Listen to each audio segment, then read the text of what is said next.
before anyone ever holds a coin, signs a contract, or watches numbers appear in a bank account. Something far more subtle has already taken place. Long before wealth becomes visible in the outer world, it begins quietly forming in a place most people rarely think to examine, not in the marketplace, not in the economy, and certainly not in the long hours people spend trying to prove their worth through effort. It begins inside the invisible architecture of thought, in the silent agreement between a human mind and the deeper intelligence that moves through life itself. This idea feels almost uncomfortable at first because it challenges one of the most deeply rooted assumptions of modern society. We have been taught that money is the result of struggle, that prosperity must be forced into existence through persistence and sacrifice. Entire generations have built their identities around this belief. The harder someone works, the more deserving they appear.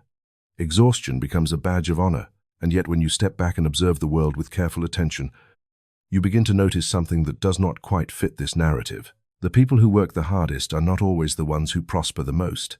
This observation has puzzled thoughtful minds for centuries. Farmers work from sunrise to sunset. Laborers carry physical burdens day after day, and countless individuals dedicate enormous amounts of time and energy to their professions.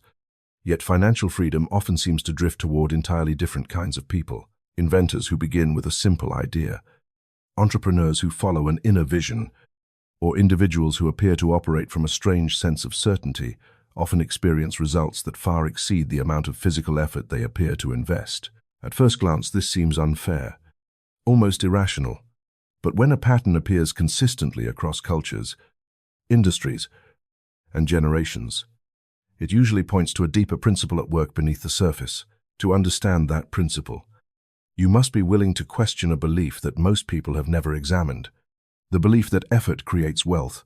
Effort certainly has its place in life. Action is part of the human experience, and no creation ever appears in the world without some form of movement or participation. But effort alone has never been the true cause of prosperity. If it were, the hardest working people on earth would always be the richest. History shows us again and again that this is not the case.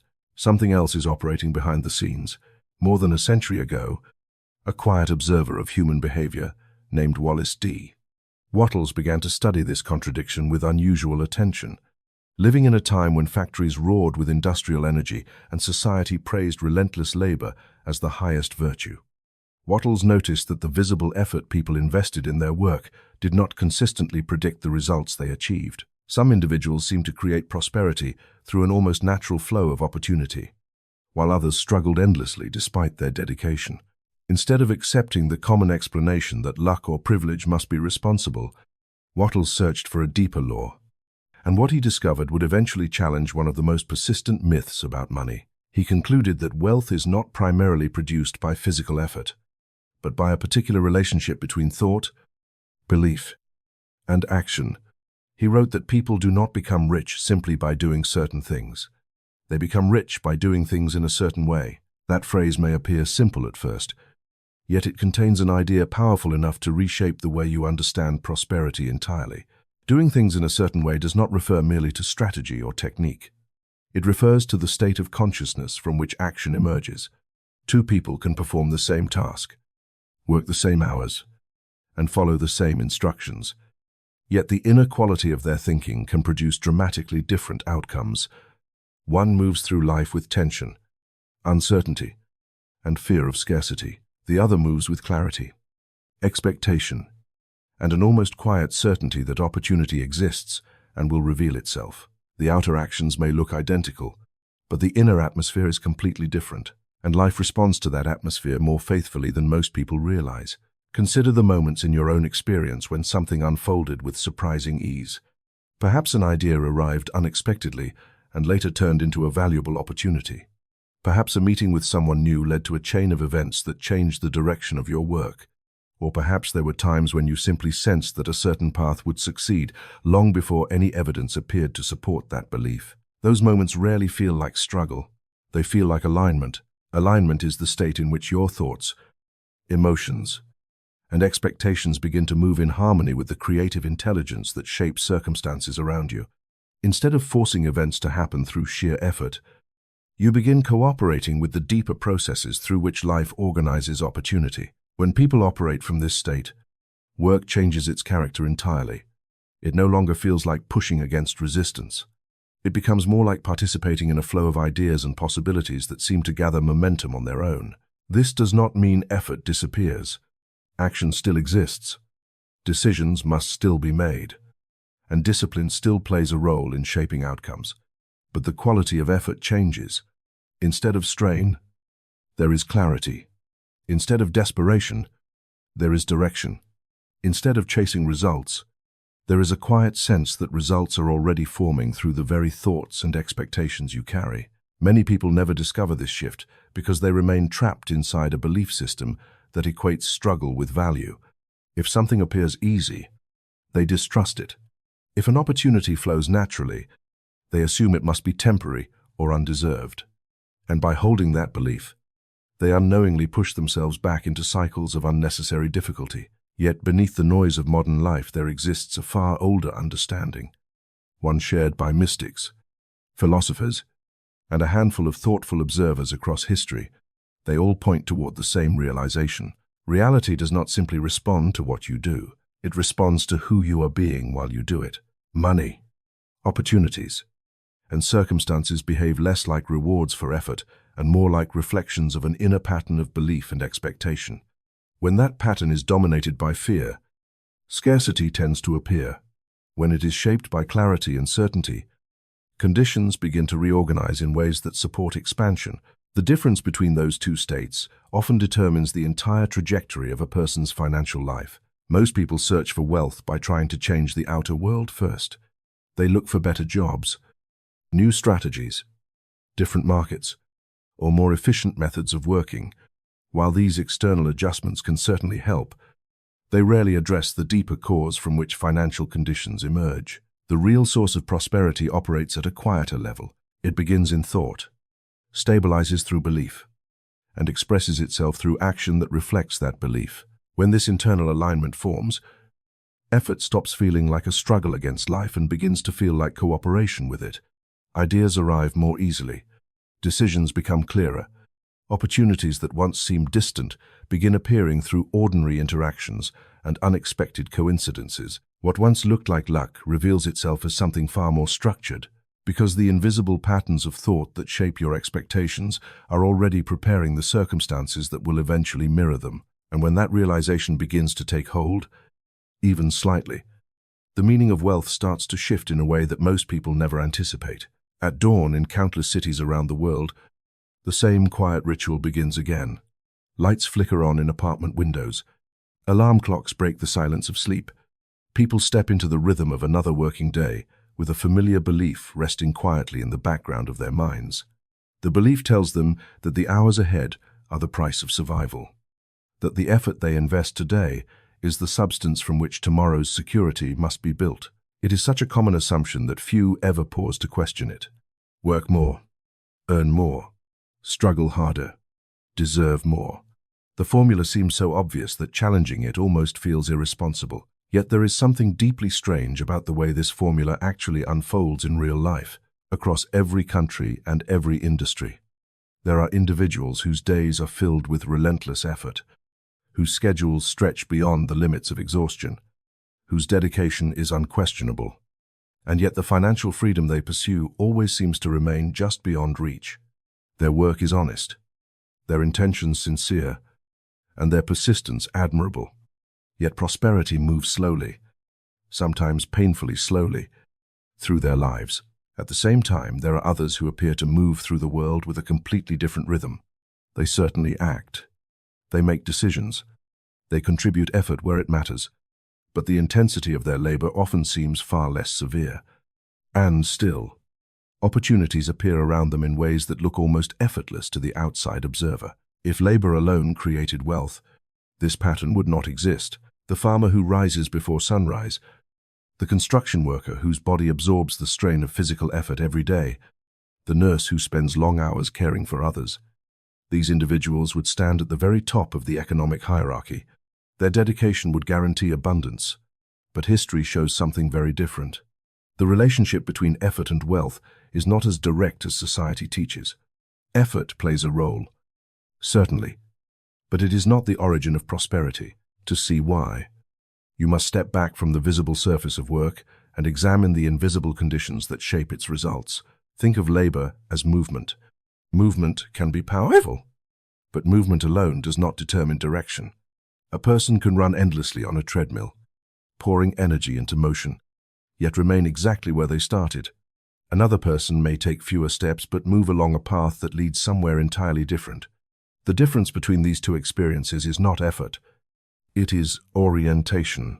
The same principle operates within financial life. Most people approach money with a mindset shaped by scarcity, even when they are working diligently. An underlying assumption whispers quietly in the background: there is not enough. Opportunities are limited. Success must be fought for. When this assumption becomes the dominant tone of a person's thinking, it influences every decision they make. It shapes how they interpret opportunities, how they evaluate risks, and how they respond to uncertainty. Without realizing it, they begin acting from a state of tension that constantly reinforces the idea that prosperity is difficult to obtain. The outer world tends to mirror that expectation. Work becomes heavier. Opportunities appear more competitive. Each step forward feels like it requires disproportionate effort, and because the individual believes that struggle is necessary, this cycle begins to feel normal. Hardship becomes the language through which success is pursued. But beneath the visible activity of labor, there exists a far deeper source of economic movement, one that rarely receives attention in conventional conversations about money. Every form of wealth begins first as an idea. Before a building stands on the skyline, there is a design in someone's mind. Before a product appears in the marketplace, there is a concept that someone imagined clearly enough to pursue. Before a company grows into an organization employing thousands of people, there is a moment when a single person sees a possibility that does not yet exist in the visible world. These moments reveal something essential about the hidden origin of money. Wealth is not born in the muscles of labor. It is born in the field of thought. This does not mean that action becomes unnecessary. Ideas without action remain unrealized potential. But action alone does not explain why some efforts multiply into enormous success while others remain small and contained. The true catalyst lies in the quality of thinking that precedes action. When a person holds a clear mental picture of a possibility and believes deeply enough in its reality, that belief organizes their perception of the world. They begin noticing opportunities that previously seemed invisible. They respond differently to obstacles. Their decisions become guided by an inner orientation toward expansion rather than limitation. Over time, this orientation shapes the environment around them in ways that appear surprising to those who observe only the surface of events. From the outside, it may look like luck. From the inside, it is alignment. This hidden alignment between thought and opportunity is what many people sense instinctively, but struggle to explain. They notice that certain individuals seem to carry a quiet confidence that attracts resources, connections, and possibilities without the same degree of friction others encounter. That confidence is not merely a personality trait. It is the reflection of a mental pattern that expects growth rather than scarcity. When that expectation stabilizes, work begins to change character. Instead of feeling like a desperate attempt to earn survival, it becomes a channel through which ideas express themselves. Instead of reacting to circumstances, the individual begins shaping them through the clarity of their vision. The amount of effort invested may not decrease dramatically, but the experience of that effort becomes entirely different. Action is no longer driven by fear of lack, but by the momentum of possibility. At this point, the myth of labor begins to dissolve. Labor was never the true engine of wealth. It was only the visible mechanism through which deeper forces expressed themselves. The real source of money lies in the invisible relationship between thought, belief, and opportunity. When those elements align, work becomes productive in ways that appear almost disproportionate to the amount of effort invested. And when they remain misaligned, even extraordinary effort struggles to produce meaningful results. This is why the world often seems confusing when viewed solely through the lens of hard work. Without understanding the hidden source beneath action, the outcomes of economic life appear random and unfair. But when you begin recognizing the role that inner orientation plays in shaping external circumstances, the pattern becomes far clearer. Effort alone does not determine prosperity. The direction of thought determines the path along which effort travels, and once that distinction becomes visible, even slightly, The way a person approaches work begins to change in ways that cannot easily be reversed. Long before humanity created markets, currencies, or systems of trade, there existed something far more fundamental, shaping the reality people would eventually experience. It was not gold, land, labor, or technology. Those things came later, emerging as visible expressions of a deeper process that had already begun long before anyone could measure it. Beneath the surface of the physical world lies an invisible field of intelligence, a living substance that quietly permeates everything that exists. Ancient mystics sensed it, philosophers hinted at it, and a handful of thinkers throughout history attempted to describe it in language that ordinary people could understand. One of those thinkers was Wallace D. Wattles, who called it the thinking substance, the primal material from which all forms of wealth ultimately arise. At first, the phrase may sound abstract, almost poetic, yet the idea itself points toward a remarkably practical principle. According to Wattles, the universe is not merely a collection of mechanical processes operating without awareness. It is a living field of intelligence capable of responding to thought. Every visible form, every object, every condition of life emerges from this unseen substance as it takes shape under the influence of directed consciousness. The mountains, the forests, the cities, and the complex systems that sustain modern society are all expressions of this same creative field. And if that is true, then the origin of wealth cannot be located in the outer world alone. It must begin within the mind that impresses its vision upon this invisible substance. Consider for a moment how every material achievement in human history first appeared. Before a bridge spans a river, before a building rises from the ground, before a technology transforms the way people live, there is always a period in which the entire creation exists only as a thought within someone's awareness. The engineer sees the structure long before the steel appears. The inventor imagines the mechanism before the machine exists. The entrepreneur senses a possibility before the market recognizes its value. These moments reveal something profound about the nature of creation.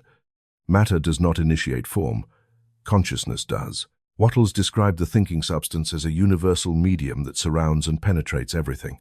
It is not separate from the world but woven through it, waiting to organize itself according to the patterns impressed upon it by thought. When a person holds a clear image in the mind and sustains that image with belief and emotional certainty, the thinking substance begins responding to that mental pattern. Gradually, often through pathways the individual cannot immediately perceive, circumstances start rearranging themselves to bring that image into physical form. This idea challenges the conventional way people understand cause and effect. Most individuals believe that external conditions shape their thoughts, that the visible environment determines what is possible. If money is scarce in their surroundings, they assume scarcity must be inevitable. If opportunities appear limited, they conclude that prosperity must depend entirely on competition or luck. Yet the principle of the thinking substance reverses this assumption entirely.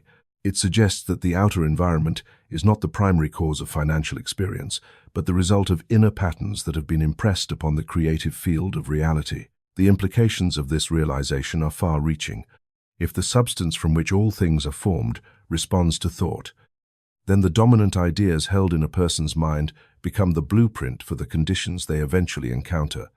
A mind that repeatedly imagines limitation, fear, or struggle sends those patterns outward into the creative field, which then organizes circumstances that mirror those expectations. Conversely, a mind that consistently holds a vision of expansion, opportunity, and abundance begins shaping a different set of conditions through the same process. It is important to understand that this principle does not operate through vague wishing or casual daydreaming. The thinking substance responds most strongly to mental images that are held with clarity and emotional conviction. When an idea is repeated often enough and believed deeply enough, it becomes impressed upon the creative field like a design pressed into soft clay. Over time, the substance of reality begins arranging itself around that design. This is why individuals who possess a strong vision often appear to bend circumstances in their favor. They are not manipulating reality through force. They are influencing the creative field through the consistency of their thoughts. Their expectations shape the direction of their attention, their decisions, and their actions. Each step reinforces the original image until the outer world gradually conforms to it. The majority of people never experience the full power of this process because their thinking remains scattered and inconsistent. One moment they imagine success, and the next moment doubt interrupts the picture.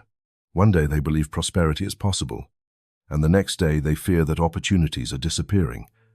These conflicting impressions send mixed signals into the thinking substance, preventing any single image from becoming strong enough to organize reality in a clear direction. Clarity of thought, therefore, becomes the beginning of wealth. When a person learns to hold a definite mental picture of the life they wish to create and refuses to abandon that picture in the presence of temporary difficulties, the creative substance begins responding with increasing momentum. Ideas emerge that seem almost spontaneous. Connections appear with people who can help transform the vision into reality. Situations that once seemed random begin aligning in ways that support the unfolding of the original intention. From the outside, these developments may look like fortunate coincidences, but beneath the surface they follow a precise pattern. The thinking substance responds to the dominant images impressed upon it, gradually shaping conditions that reflect the direction of those thoughts. Understanding this principle changes the meaning of work entirely. Instead of seeing labor as the primary source of wealth, action becomes the channel through which a pre-existing mental pattern expresses itself. The real creation occurs in consciousness first. Physical effort then serves as the mechanism through which the invisible design becomes visible in the world. Once this relationship becomes clear, a person no longer views prosperity as something that must be forced into existence through struggle alone. Wealth begins to appear as the natural result of cooperation between thought and action. The mind provides the image, belief sustains it, and the thinking substance organizes the circumstances necessary for its expression. In this way, the true source of wealth reveals itself not in the outer environment, but in the quiet relationship between consciousness and the creative field that surrounds it. And when that relationship is understood, even in its earliest stages, the search for prosperity begins to move away from the noise of effort and toward a far subtler dimension of awareness where every visible result quietly begins. There comes a moment in the journey of understanding when a person begins to notice something subtle but deeply unsettling about the way most people interpret the world. They assume that events originate outside themselves. They believe circumstances dictate possibilities, that markets decide outcomes, that competition determines who receives and who goes without. From this perspective, life appears to be a vast arena where individuals struggle for limited resources, hoping to secure their portion before someone else claims it. It is a worldview built on the assumption that supply is scarce and that survival depends on how effectively one competes within that scarcity. Yet the moment you begin examining the deeper principles behind creation, this entire picture starts to dissolve. The idea of mental causation introduces a radically different understanding of how reality unfolds. Instead of viewing external conditions as the primary cause of experience, it proposes that thought itself acts as the initiating force from which circumstances emerge. This principle does not deny the existence of the outer world, but it places that world in its proper sequence. What appears externally is the result of patterns that begin internally. The visible is the echo of the invisible. Events do not simply happen to people, they arise through the interaction between consciousness and the creative field that responds to it. If the thinking substance described earlier is the raw material from which reality is formed, then mental causation explains how that material becomes organized into specific outcomes. Thought acts as the architect. Emotion supplies the energy. Belief stabilizes the design long enough for the structure of circumstances to take shape. In this process, the mind is not merely reacting to reality, it is participating in the ongoing creation of it. Every persistent idea becomes a subtle command impressed upon the creative substance of life, instructing it how to arrange itself in the physical world. For most people, this realization initially feels difficult to accept because it contradicts the familiar belief that money and opportunity exist in limited quantities. We are trained to think of wealth as something that must be fought over, accumulated, and protected from loss. Entire economic systems are built upon the assumption that resources are finite and that success for one person inevitably reduces what is available for someone else. This mindset produces constant tension. Individuals become defensive, cautious, and often suspicious of the prosperity they see in others because it appears to threaten their own. Yet the concept of infinite supply reveals that this perception of scarcity is not a fact of reality but a habit of thought. Nature itself provides endless evidence of expansion rather than limitation. Every forest grows from seeds that multiply beyond count. Every ocean wave is followed by another. Every sunrise arrives without subtracting from the one that came before. Creation is not stingy with its expressions. It produces variety, growth, and renewal in overwhelming abundance. The same intelligence that sustains these natural processes also operates within the economic and creative dimensions of human life. When a person begins to understand that the thinking substance is inexhaustible, the idea of limited supply starts to lose its authority. Wealth does not exist as a fixed amount waiting to be divided among competitors. Instead, it emerges continuously through the transformation of ideas into useful forms. A new invention, a service that improves people's lives, an innovation that simplifies a complex task. Each of these examples creates value that did not previously exist. They expand the total field of prosperity rather than redistributing a static pool of resources. This is why some individuals generate enormous wealth, not by taking from others, but by introducing new possibilities into the world. Their thinking does not revolve around scarcity. It focuses on creation. They ask different questions. Instead of wondering how to secure a larger share of what already exists, they consider how to produce something that increases life for many people at once. When the creative field receives this kind of thought, it begins organizing circumstances that allow those ideas to manifest. The difference between scarcity thinking and abundance thinking lies primarily in perception. A person who believes resources are limited tends to react to every opportunity with anxiety. Decisions are driven by fear of loss rather than vision of growth.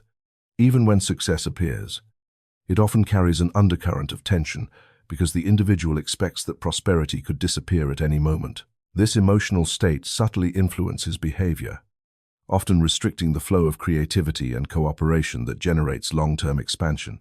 By contrast, someone who understands the principle of infinite supply approaches life with a completely different orientation.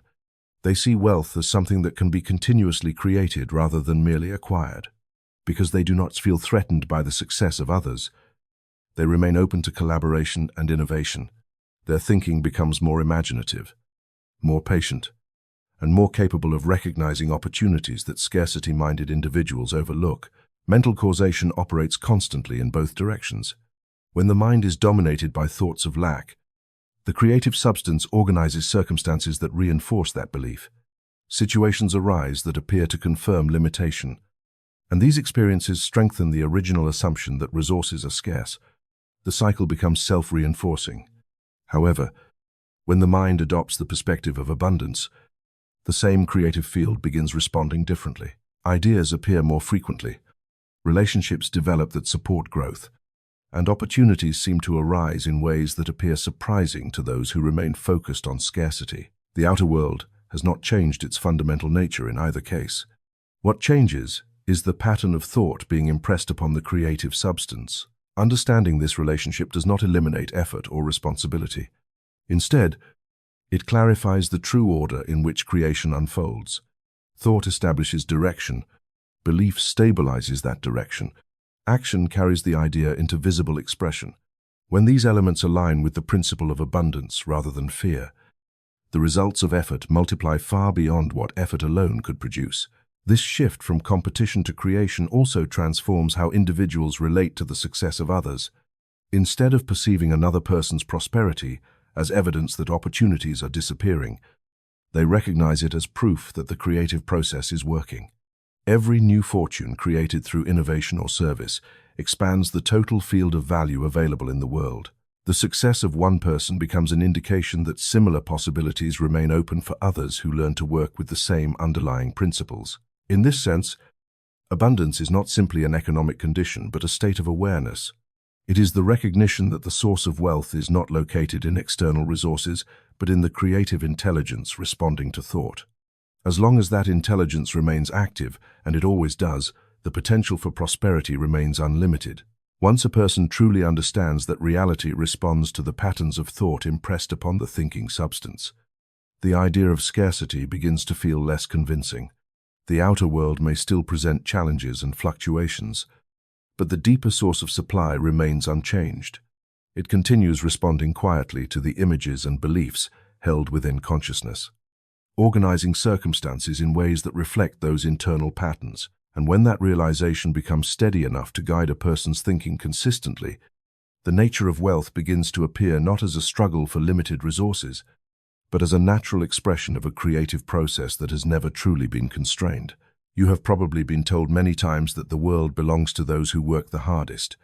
It sounds reasonable. It sounds responsible. It even sounds moral. People repeat it so often that the sentence begins to feel like a universal truth. Yet if you observe life closely, something about this idea starts to feel incomplete. Hard work exists everywhere. You see it in factories, hospitals, farms, offices, construction sites, and small businesses. Entire days filled with effort, discipline, and responsibility. But the results of that effort do not distribute themselves evenly. Some people struggle for decades without reaching financial ease, while others seem to move forward with surprising momentum, even though their physical effort does not appear greater. So the real question begins to surface quietly. If labor alone created wealth, why do the outcomes look so different? I want you to consider something carefully. Work itself is not the problem. Action is necessary in every form of creation. Nothing visible appears in the world without movement. But the belief that struggle must accompany that movement is where the misunderstanding begins. Most people confuse effort with struggle, as if the two are the same thing. They are not. Effort is simply directed activity. Struggle is a mental state. You can perform the same action from two completely different inner conditions. One person works with clarity, confidence, and purpose. Another person performs the same task while carrying tension, fear, and doubt. On the surface, the activities look identical, yet the results often unfold very differently. To understand why, you have to remember the principle we explored earlier. The thinking substance responds to the dominant pattern impressed upon it by thought. When someone works from a state of struggle, the mind is not calm or focused. It is preoccupied with lack. Beneath the action, there is usually a silent message repeating itself. This is difficult. Resources are scarce. Opportunities are disappearing. And survival requires constant pressure. That message becomes the dominant mental pattern shaping the person's interaction with reality. The creative field does not analyze the logic behind that message. It simply responds to the pattern itself. When the dominant tone of thought is tension and scarcity, the field organizes circumstances that mirror those expectations. Opportunities appear complicated. Solutions arrive slowly. Situations demand more effort than expected. The individual interprets these conditions as proof that life truly is difficult, which strengthens the original belief. This creates a cycle that can last for years. The more someone struggles, the more they confirm the idea that struggle is necessary. But the cycle is built on a misunderstanding of how creation works. Struggle does not produce supply. In many cases, it interrupts the flow of it. Think about your own experiences for a moment. There have probably been days when everything felt heavy. Even simple tasks required unusual effort. Conversations seemed awkward. Ideas felt blocked. Progress slowed down despite your determination. During those periods, the mind usually carries an atmosphere of pressure. Thoughts race forward into imagined problems before the present moment has even unfolded. Now compare that with another kind of day. Occasionally, there are moments when the mind feels quiet and steady. You are still active, still making decisions, still moving forward. But the sense of urgency disappears. Ideas arrive more easily. Conversations flow naturally. The right information appears at the right time. Progress feels smoother, almost as if something invisible is cooperating with your intentions. Both days involve work. Only one involves struggle. The difference is not in the actions themselves, but in the internal environment from which those actions emerge. Struggle tightens the mind. It narrows perception and pushes attention toward potential problems. When attention becomes dominated by fear of what might go wrong, the brain begins filtering the world through that expectation. Opportunities become harder to recognize because the mind is busy searching for threats. Clarity produces the opposite effect. When a person holds a calm certainty about the direction they are moving, perception expands. The mind becomes capable of noticing connections and possibilities that tension would normally hide. Decisions become simpler because they are guided by a clear internal image rather than constant worry. This is why some individuals appear to achieve large results without looking exhausted all the time. Their effort is real, but it is not entangled with the mental noise of struggle. They move with purpose rather than pressure. There is another important dimension to this principle that people rarely consider. Struggle often signals that a person is trying to force life into a shape that does not match the deeper creative flow around them. They push harder, increase effort, add more hours, and assume persistence alone will break through resistance. Sometimes it works temporarily, but the process drains enormous energy because the movement is occurring against the natural direction of opportunity. Creation tends to operate more like a current than a wall. When the mind is clear enough to sense that current, action becomes far more efficient. Energy moves in a single direction instead of scattering across dozens of anxious reactions. Work remains necessary, but the relationship to work changes. It begins to feel like cooperation rather than combat. This is the moment when people start describing their experience differently. They say things like, "The timing felt right," or "Everything started connecting." From the outside, it may appear mysterious, but internally it is simply the result of alignment replacing struggle. Once you begin recognizing this pattern, the myth that hardship is the primary engine of wealth becomes harder to maintain. Effort still matters. Discipline still matters. Persistence still matters. But none of those qualities require the emotional burden of struggle to function. In fact, the absence of struggle often allows them to operate with far greater effectiveness. You can work intensely without believing that life is fighting you. You can pursue ambitious goals without carrying constant tension about the outcome. And when the mind begins operating from that calmer foundation, the creative process tends to unfold with a rhythm that feels noticeably different from the exhausting cycle most people have come to accept as normal. Something subtle shifts in the relationship between effort and results. Work continues, yet the sense of pressure surrounding it slowly fades until action starts feeling less like resistance and more like movement in a direction that already exists.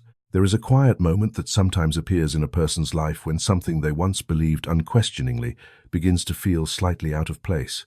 It may happen during a long day of work, or while watching someone else move through life with a strange sense of ease. The realization does not arrive as a loud revelation. It is more like a small crack in an old assumption. The assumption says that the world must be pushed, that progress requires constant force, that the harder you press against life, the more it will eventually yield. Yet the moment that crack appears, another possibility begins to reveal itself, one that changes the way effort is understood entirely. You start noticing that the most powerful movements in nature rarely depend on force alone. Rivers carve through mountains not because they fight the stone with violence, but because they move persistently in harmony with gravity. The wind travels across continents without strain because it follows pressure patterns already present in the atmosphere. Even the growth of a forest unfolds through cooperation between sunlight to water, soil, and living systems that support one another without conscious struggle. Creation itself seems to favor alignment rather than force. The same principle quietly operates within human life. Most people are taught to approach success through pressure. They push themselves harder, push circumstances harder, and often push other people harder, believing that persistence alone will eventually break through resistance. This approach sometimes produces short-term results, but it often carries an invisible cost. The more force a person applies, the more resistance they tend to encounter. Life begins to feel like a constant battle against obstacles that appear as quickly as they are removed. Yet there are individuals who seem to move differently. They still work diligently. They still make decisions. They still take action when action is necessary. But their progress often unfolds with a surprising degree of fluidity. Opportunities appear at moments that seem well-timed. Conversations lead naturally to new possibilities. The path forward reveals itself step by step, rather than through exhausting confrontation. Observers sometimes describe these people as lucky or unusually gifted, but the underlying principle behind their experience is far simpler. They are cooperating with the creative current of life, rather than attempting to overpower it. Earlier, we spoke about the thinking substance, the invisible field that organizes reality in response to the patterns impressed upon it by thought. Alignment begins when a person's inner vision becomes clear enough that their actions start moving in harmony with that field rather than against it. Instead of reacting to every challenge with pressure, they maintain a steady mental image of the direction they intend to move. That image acts like a compass. It quietly guides decisions, shapes perception, and attracts circumstances that correspond with the vision being held. You might think of alignment as a form of energetic cooperation. When the mind is scattered, doubtful, or dominated by fear, the individual's actions become fragmented.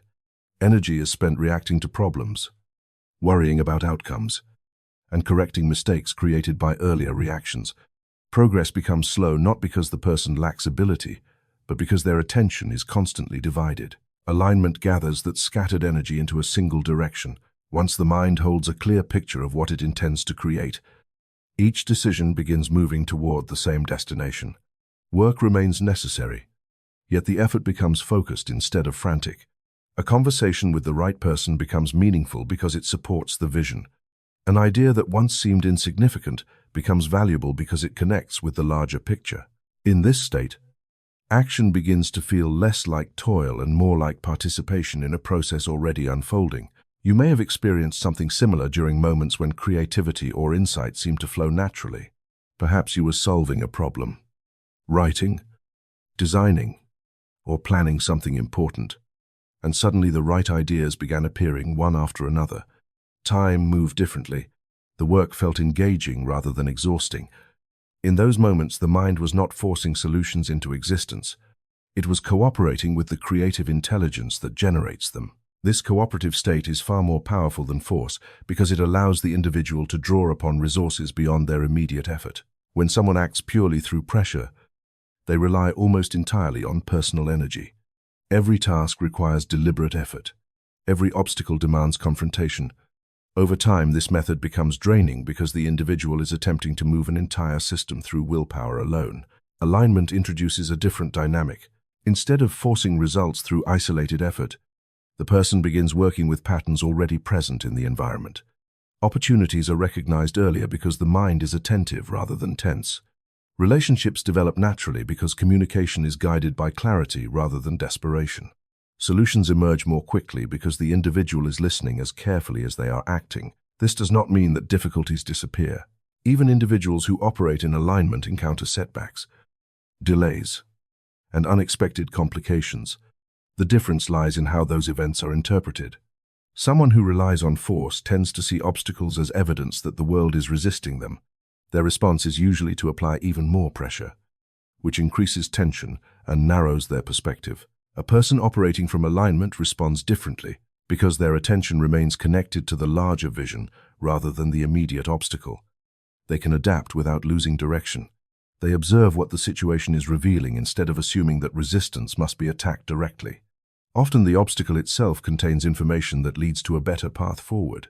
Over time, this approach transforms the entire experience of work. What once felt like endless labor becomes a series of meaningful actions connected by a clear sense of purpose. The individual still invests energy and time, but the energy flows smoothly rather than being scattered by constant struggle. Decisions become more precise. Opportunities become easier to recognize. The rhythm of progress begins to feel almost natural. At that point, something subtle but unmistakable happens. The person no longer feels as though they are dragging their goals into existence through sheer effort. Instead, it begins to feel as if life itself is responding to the direction they have chosen, arranging circumstances that support the movement they have already committed to. If you walk through any large city early in the morning, you can almost feel a certain kind of energy moving through the streets. People hurry through train stations. Offices begin filling with activity. Phones start ringing. Meetings begin. Decisions are made. Strategies unfold. On the surface, it looks like productivity. It looks like ambition. Yet beneath that movement, there is often a quieter psychological force guiding much of the behavior. It is the belief that everyone is competing for the same limited space. You have probably felt this atmosphere before, the feeling that opportunities are scarce, the sense that someone else's success may reduce the chances available to you, the quiet pressure to move faster, work harder, and secure your position before someone else reaches it first. This is what we might call the competitive mind. The competitive mind does not necessarily mean healthy motivation or the desire to improve. Competition in its constructive form can inspire creativity and excellence. But the competitive mind I'm speaking about is something different. It is a mental state rooted in the assumption that life operates through scarcity. According to this belief, wealth exists in a limited supply. Opportunity exists in a limited supply. Recognition exists in a limited supply, and because of this limitation, people feel compelled to struggle against one another to obtain their portion. Once that assumption becomes deeply embedded, it begins shaping the way a person sees everything. Every business idea becomes a race. Every promotion becomes a contest. Every market becomes a battlefield.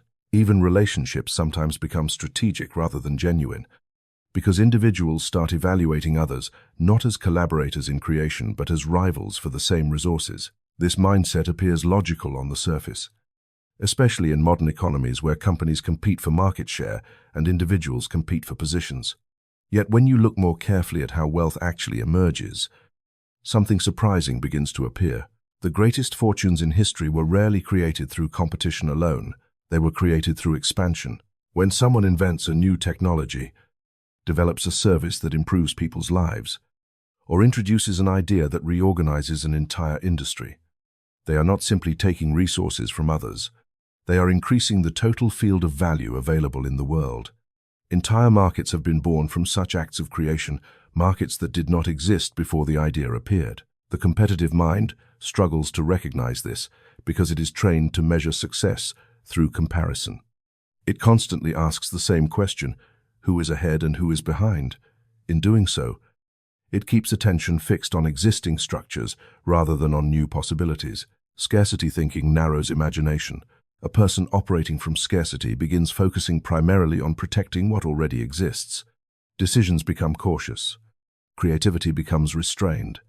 Even bold strategies often remain limited by the assumption that resources must be taken from somewhere else in order to be gained. The consciousness of abundance operates differently. When someone understands that wealth is generated through the transformation of ideas into useful forms, the world begins to look less like a battlefield and more like an open field of creation. Instead of constantly comparing themselves to others, their attention shifts toward discovering new ways to increase life, new solutions, new services, new connections that benefit many people at once. This shift in perception changes the entire emotional environment surrounding work. Competition driven by scarcity tends to produce tension. Individuals become suspicious of one another. Collaboration feels risky because sharing ideas might allow someone else to get ahead. Information becomes guarded. Opportunities become secretive. The atmosphere becomes defensive. You can sense this kind of environment almost immediately when you enter it. People appear busy, but the energy is tight. Conversations are cautious. Creativity feels restricted because everyone is watching everyone else. Now compare that with environments built around expansion rather than scarcity. In those spaces, individuals still strive to achieve great things, but the emotional tone is different. Ideas are exchanged freely. Partnerships develop more easily. Innovation accelerates because people are not afraid that someone else's progress will diminish their own.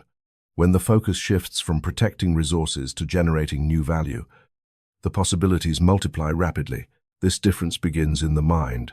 The competitive mind interprets success as a limited position within a hierarchy. The creative mind interprets success as the ability to produce something valuable that did not exist before. One mindset divides the world into winners and losers.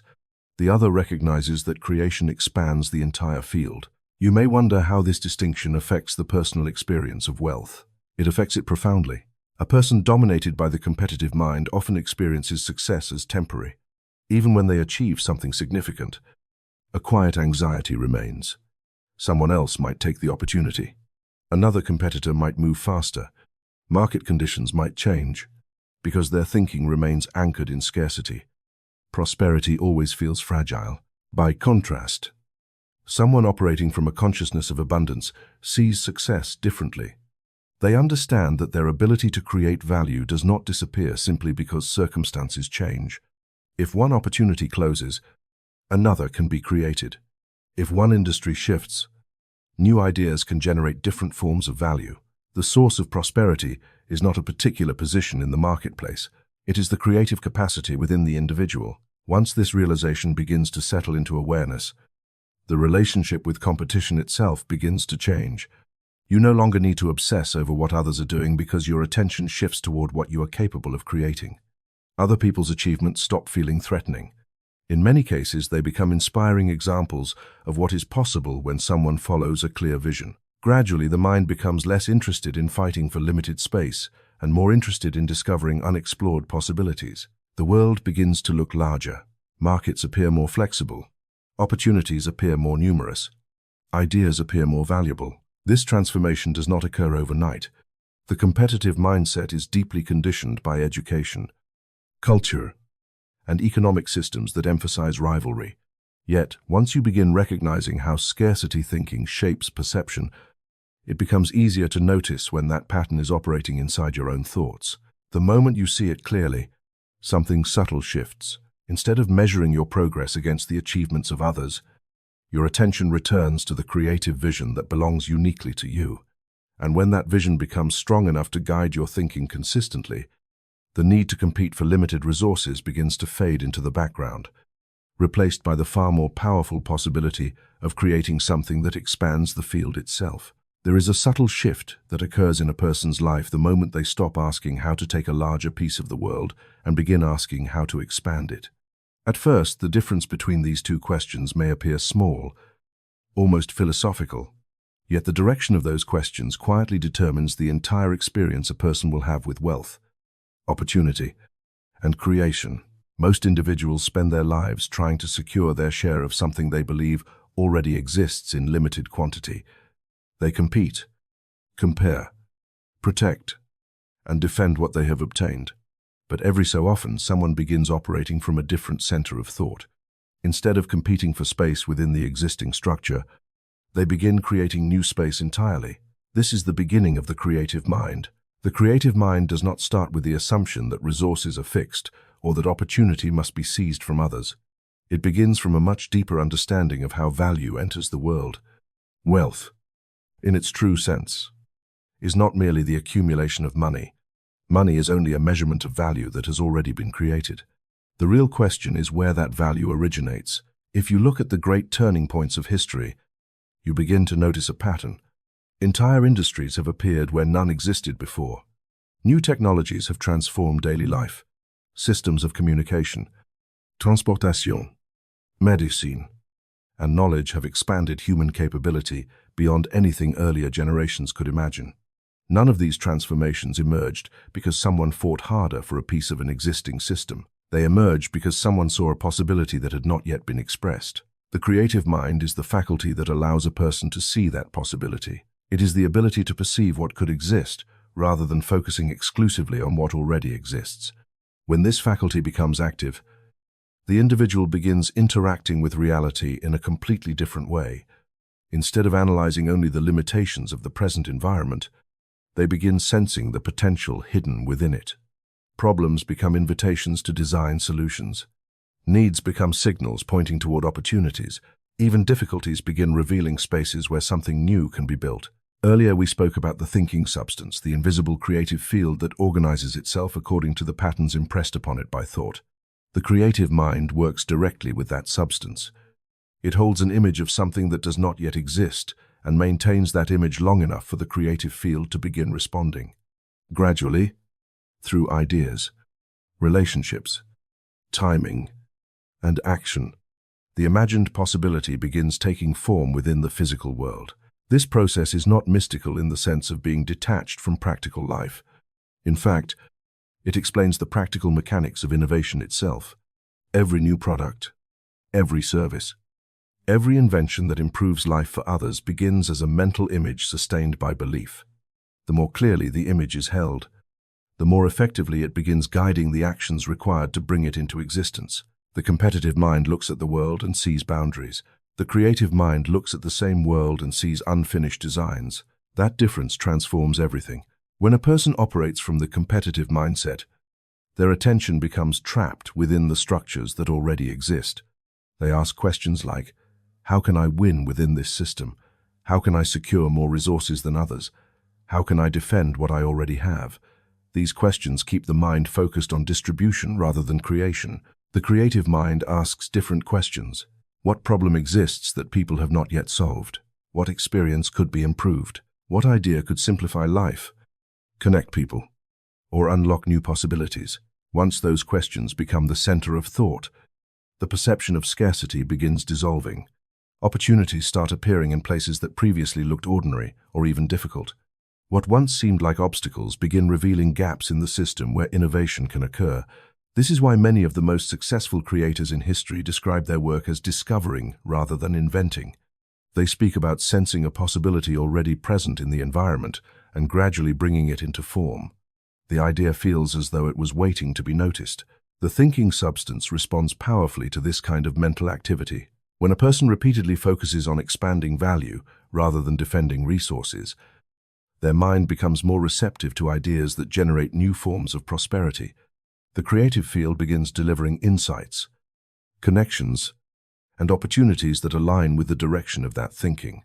In practical terms, this may appear as a sudden realization about a business model, an unexpected collaboration, or a solution to a long-standing problem.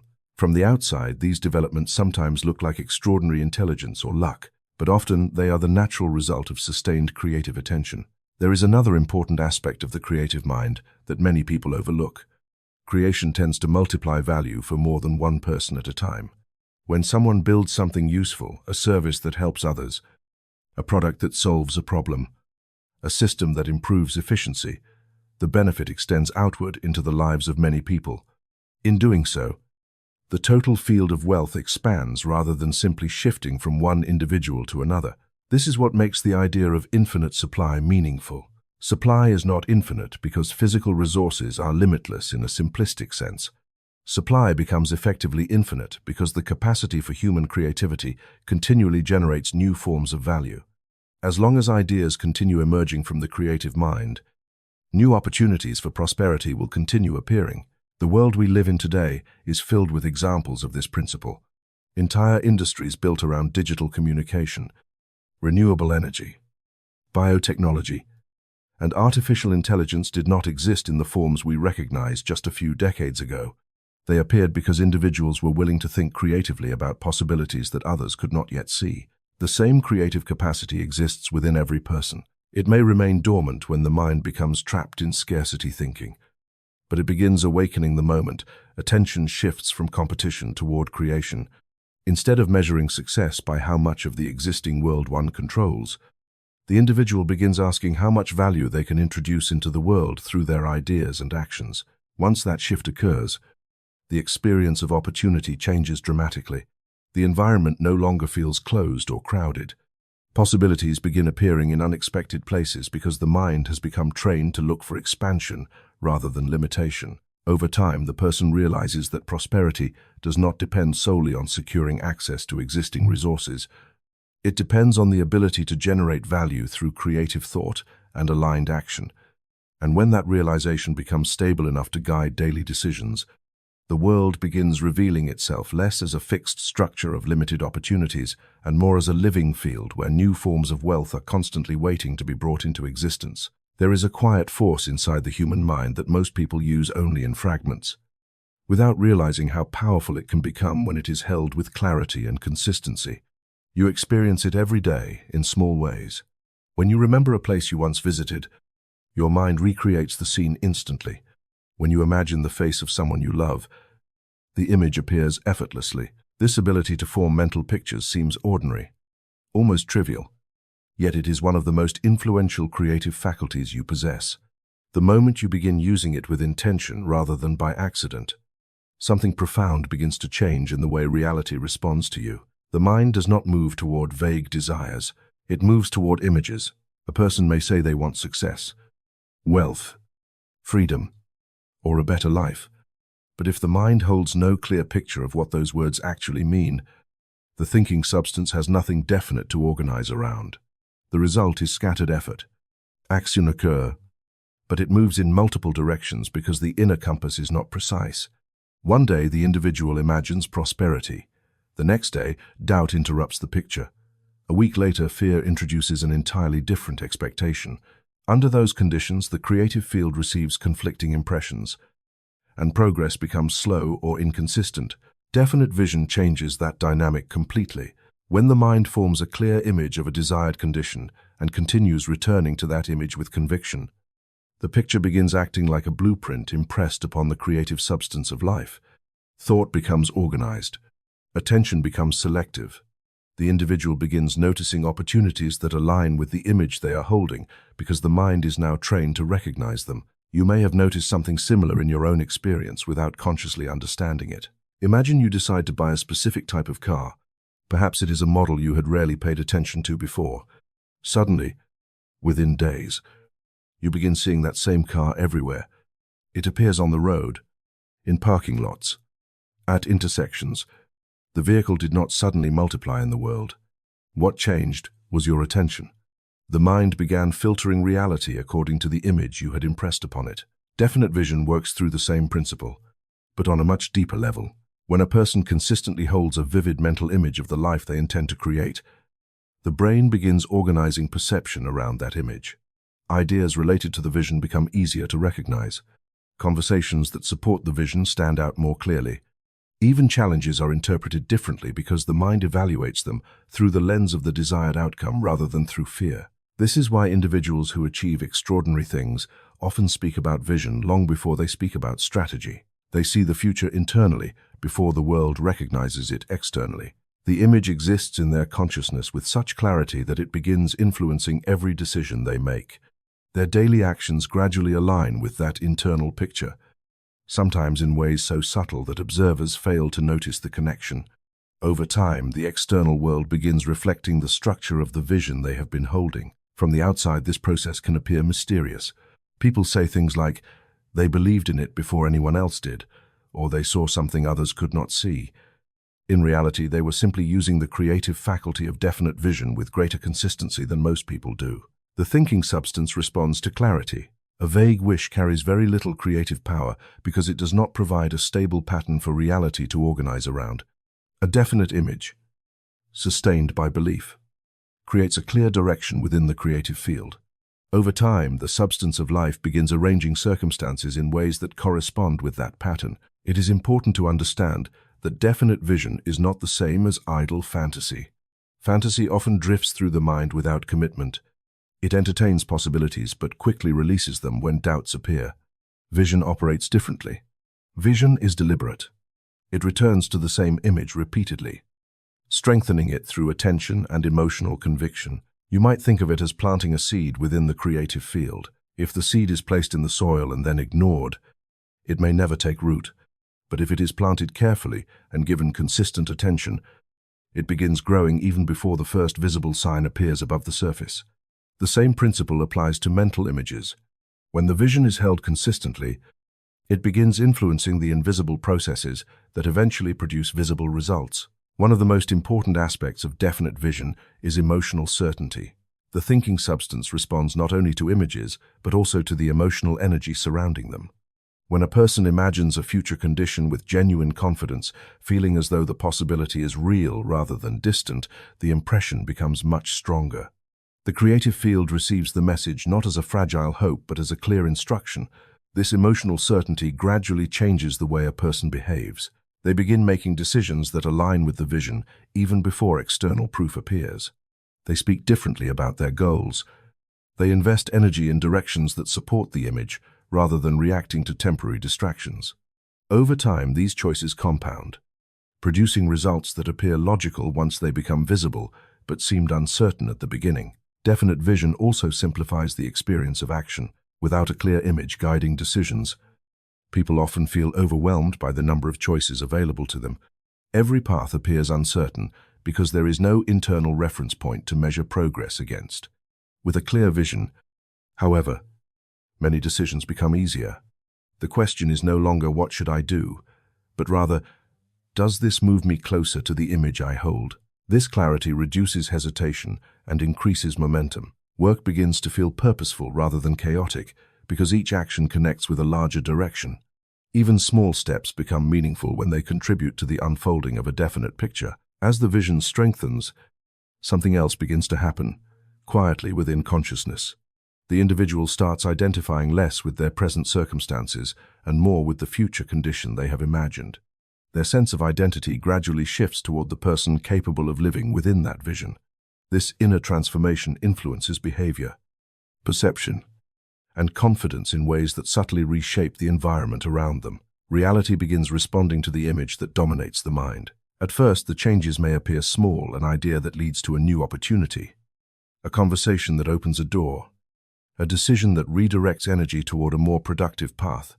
But as the vision continues, guiding thought and action, these small adjustments accumulate until the outer world begins reflecting the structure of the inner picture with surprising precision. What once existed only as a mental image gradually becomes recognizable in the visible world. And in that moment, the power of definite vision reveals itself not as a mystical force, but as a natural function of consciousness, working in harmony with the creative substance from which all forms eventually arise. Most people treat imagination as something light, almost decorative, a small faculty used for daydreaming, storytelling, or escaping boredom for a few moments. It is often associated with childhood, creativity, or entertainment rather than with the serious business of shaping life. Yet if you look carefully at the hidden mechanics behind every meaningful transformation in human history, you begin to notice that imagination is not a luxury of the mind. It is one of its most powerful instruments. Before any visible change occurs in the world, imagination quietly sketches the outline of what will later become real. You have already experienced this ability thousands of times without thinking much about it. The mind forms pictures constantly. You imagine tomorrow's schedule, recall a memory, picture a place you have visited, or visualize a conversation that might happen in the future. These inner scenes appear so naturally that it is easy to underestimate their influence. Yet imagination is not merely reflecting reality, it is rehearsing possibilities. And when those possibilities are held with enough clarity and emotional precision, they begin guiding the creative processes that shape experience. The phrase inner seeing describes this ability more accurately than imagination alone.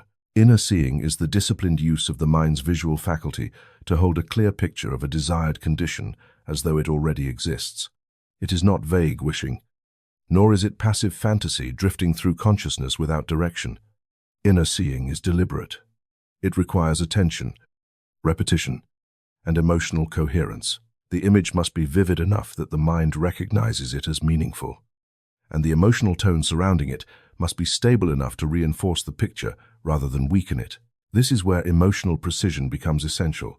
The thinking substance we have spoken about responds not only to the structure of thought, but also to the emotional atmosphere surrounding that thought. Emotion acts like the current carrying the image deeper into the creative field. If the emotion behind an imagined future is filled with doubt, tension, or hesitation, the impression becomes unstable. The mind may attempt to hold the vision, but the conflicting emotional signal dilutes its influence. Imagine trying to draw a clear design on water while the surface is constantly disturbed by waves. The picture cannot remain stable long enough to take form. But when emotion becomes aligned with the image, something different occurs. The inner picture begins to feel natural rather than distant. Instead of imagining a possibility that might exist someday, the mind begins experiencing the state as though it is already unfolding. This shift may seem subtle, but it has a powerful effect on the creative process because the subconscious mind responds more strongly to emotional certainty than to intellectual intention alone. Neville Goddard often described imagination as the very workshop of creation. According to his perspective, the outer world is a delayed reflection of inner states repeatedly experienced in imagination. When you consistently imagine yourself already living within a certain condition, feeling the emotional reality of that state, the subconscious mind accepts the image as true. From that moment forward, it begins influencing perception, behavior, and circumstance in ways that move life toward the imagined condition. This is why discipline becomes so important in the practice of inner seeing. Most people allow their imagination to wander randomly throughout the day. Thoughts jump from one possibility to another. Images appear and disappear without consistency. One moment the mind imagines success. The next moment it imagines failure. One day it visualizes prosperity. The next day it rehearses anxiety about the future. The creative field receives all of these impressions simultaneously, which produces mixed results. Discipline means selecting a single vision and returning to it repeatedly until it becomes familiar to the mind. You do not force the image with tension. Instead, you revisit it calmly, allowing the details to become clearer each time. You imagine scenes that imply the fulfillment of your desire, the environment around you, the conversations that might occur, the feeling of completion. Over time, the picture becomes easier to hold because the mind begins recognizing it as a stable pattern rather than a fleeting thought. There is another dimension to this practice that often surprises people. Inner seeing gradually reshapes identity. When you repeatedly imagine yourself experiencing a certain reality, you begin identifying with the version of yourself who naturally lives within that condition. The mind stops viewing the vision as something separate or distant. Instead, it begins integrating the image into your sense of who you are. This shift influences behavior in subtle but powerful ways. Decisions begin aligning with the imagined state. Opportunities that correspond with the vision become easier to recognize. Actions that once felt uncertain begin feeling appropriate. The outer world often appears to respond to these changes with surprising speed. But what is really happening is that the individual's perception and behavior have already begun reorganizing around the inner picture. Life starts moving in the direction that the imagination has rehearsed repeatedly. Emotional precision strengthens this process even further. When you imagine a future condition, the emotional tone you attach to that image determines how strongly the subconscious mind accepts it. If you imagine success but feel anxious about it, the mind receives two conflicting instructions. If you imagine abundance while secretly fearing loss, the emotional contradiction weakens the impression. Emotional precision means aligning the feeling with the image so that both communicate the same message. You begin feeling the satisfaction of the outcome before it becomes visible. This does not require dramatic emotion. Often it appears as a quiet sense of certainty, a calm recognition that the condition already belongs to you in consciousness, even if it has not yet appeared externally. That calm certainty stabilizes the image long enough for the creative field to begin organizing circumstances around it. Over time, the discipline of inner seeing becomes less of a practice and more of a habit of thought. Instead of allowing imagination to rehearse fears or uncertainties, the mind naturally returns to images that reinforce the direction you intend to move. The inner world becomes organized around possibility rather than doubt.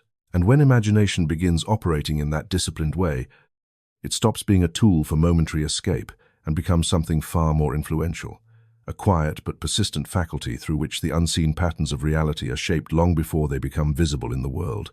You eventually step into. There is a moment that appears in almost every meaningful journey of creation when the visible world stops offering reassurance. The plan has been imagined. The vision has been formed. The inner picture feels clear enough to guide your direction. Yet, when you look around, nothing in the physical environment seems to confirm that the outcome you desire is actually approaching. The evidence has not yet appeared. The circumstances still look ordinary, perhaps even resistant. It is precisely at this point that most people begin to retreat from the vision they once held with confidence. Doubt enters quietly, asking whether the image was unrealistic from the beginning. This is where faith becomes essential. Faith, in the deeper sense we are exploring here, is not blind belief in something irrational. It is the capacity to remain aligned with an unseen reality before the outer world has reorganized itself to reflect it. It is the ability to continue moving with the inner image, even when external conditions have not yet caught up with the change already occurring in consciousness. The ancient phrase from the book of Hebrews describes this principle with remarkable precision. Faith is the substance of things hoped for, the evidence of things not seen. At first glance, the sentence may sound symbolic, yet it reveals something extraordinarily practical about the nature of creation. Faith is described as substance, not merely as emotion or optimism, but as something with formative power. To understand why faith can be described as substance, you must return to the relationship between consciousness and the thinking substance we discussed earlier. When a clear mental image is impressed upon the creative field and sustained with emotional certainty, that image begins shaping circumstances through subtle processes that unfold beneath the surface of ordinary perception. At the beginning of that process, the visible world still appears unchanged.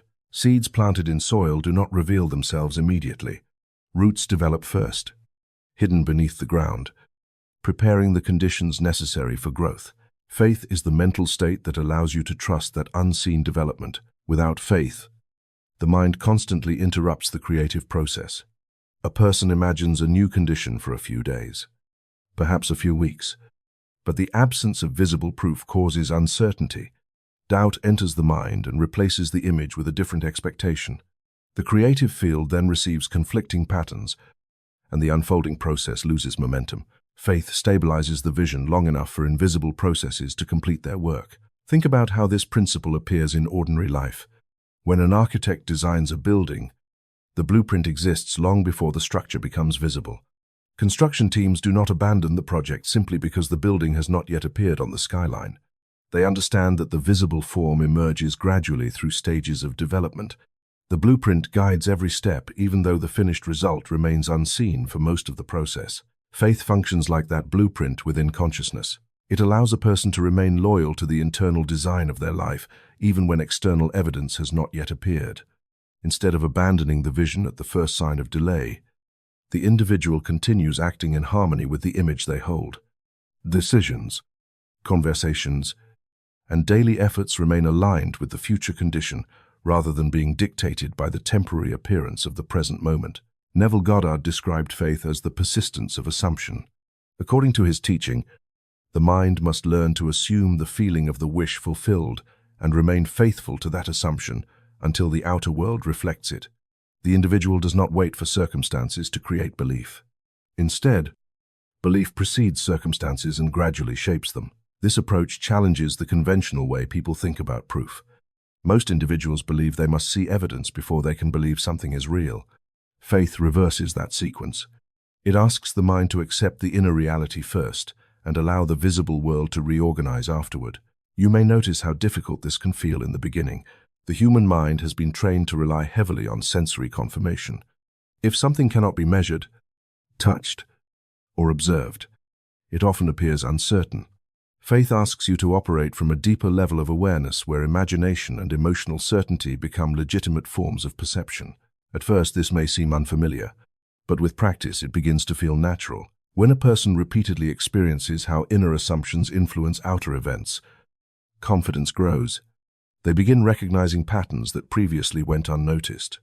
Situations that once looked random reveal themselves as responses to the states of consciousness that preceded them. Gradually, the individual realizes that faith is not a fragile hope, but a stabilizing force guiding the creative process. There is another reason faith carries such transformative power. Faith protects the mind from the emotional turbulence of temporary circumstances. Without it, every delay appears threatening. Every obstacle looks like evidence that the vision will not succeed. Emotional reactions become exaggerated because the individual interprets each event as final rather than transitional. Faith changes that interpretation. When a person understands that unseen processes are already moving toward the fulfillment of the vision, temporary setbacks lose much of their emotional weight. Challenges may still appear, but they are viewed as part of the unfolding path rather than as signals to abandon the direction entirely.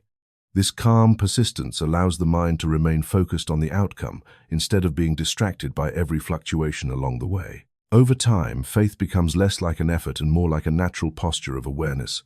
The individual stops searching constantly for external reassurance. Instead, they measure progress by the stability of the inner image and the consistency of their actions. Confidence grows not because the outer world has fully changed yet, but because the alignment between vision, belief, and action has become stronger. Eventually, something remarkable begins to happen.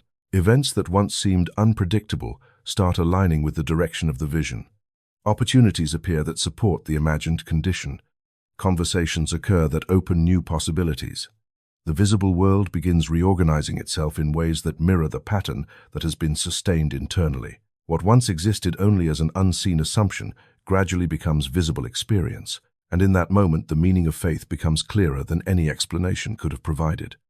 Because the evidence that once seemed absent quietly emerges from the very reality that faith helped bring into form.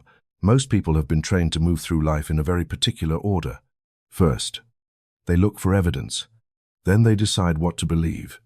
Only after belief feels justified do they allow themselves to act with confidence. In everyday matters, this sequence seems reasonable. If you see rain clouds gathering, you believe it might rain. If you receive confirmation that a project is approved, you begin preparing for it. Evidence appears first. Belief follows second, and action comes last. But the creative process we have been exploring follows a different order entirely. In the realm of inner creation, belief comes first. Evidence arrives later. This reversal is where many people hesitate, because it requires a kind of mental discipline that does not rely on immediate sensory confirmation. To live in certainty before evidence appears means that your internal state is not controlled by the temporary conditions you observe around you. Instead, your internal state is guided by the vision you have already accepted as real within consciousness. This idea may sound abstract at first, yet it is quietly present in many areas of human life. Consider how a skilled athlete trains for a competition. Long before the event takes place, they already see themselves performing at a certain level. Their daily training reflects that internal expectation. The physical results may not yet be visible to spectators, but the athlete behaves as though the future performance is already part of their identity. Or think about a scientist working on a breakthrough that does not yet exist in the visible world. For years, they may continue experimenting, guided by an inner conviction that a solution is possible even when others see only failure. Their certainty does not come from evidence. In many cases, their certainty creates the conditions that eventually produce the evidence. Living in certainty works through the same principle. When you hold a clear vision of a desired condition and allow yourself to feel the emotional reality of that condition now, you begin shaping your identity around that vision. Your decisions start reflecting the person who naturally lives within that outcome. Instead of waiting for circumstances to change before adjusting your behavior, you allow your behavior to change because the inner state has already shifted. Neville Goddard often described this as living in the end. The phrase does not mean pretending that the present moment does not exist. It means allowing the feeling of the fulfilled desire to influence the way you think, speak, and act even before the outer world reflects it. At first, this can feel unusual because the mind is accustomed to reacting to what it sees. Imagine someone who desires financial freedom but constantly focuses on current limitations. If they allow those limitations to define their identity, their decisions will always remain shaped by scarcity. They will hesitate when opportunities appear. They may avoid certain risks that could lead to growth. Their behavior unconsciously reinforces the very condition they wish to escape. Living in certainty interrupts that cycle. Instead of identifying with present circumstances, the individual identifies with the version of themselves who already possesses the desired condition. This shift does not require arrogance or denial of reality. It simply means that the inner vision carries more authority than temporary appearances. You begin thinking differently. Your conversations change. Your choices begin aligning with long-term vision rather than short-term fear. Your attention becomes more sensitive to opportunities that support the outcome you already accept internally. This change in mental orientation gradually reorganizes perception itself. The human brain constantly filters enormous amounts of information, selecting only what appears relevant to the expectations already held within consciousness. When you live in certainty about a future condition, the brain begins noticing patterns and possibilities that correspond with that expectation. Ideas appear more frequently. Connections form between previously unrelated pieces of information. Situations that once seemed random begin revealing useful direction. None of this requires forcing reality.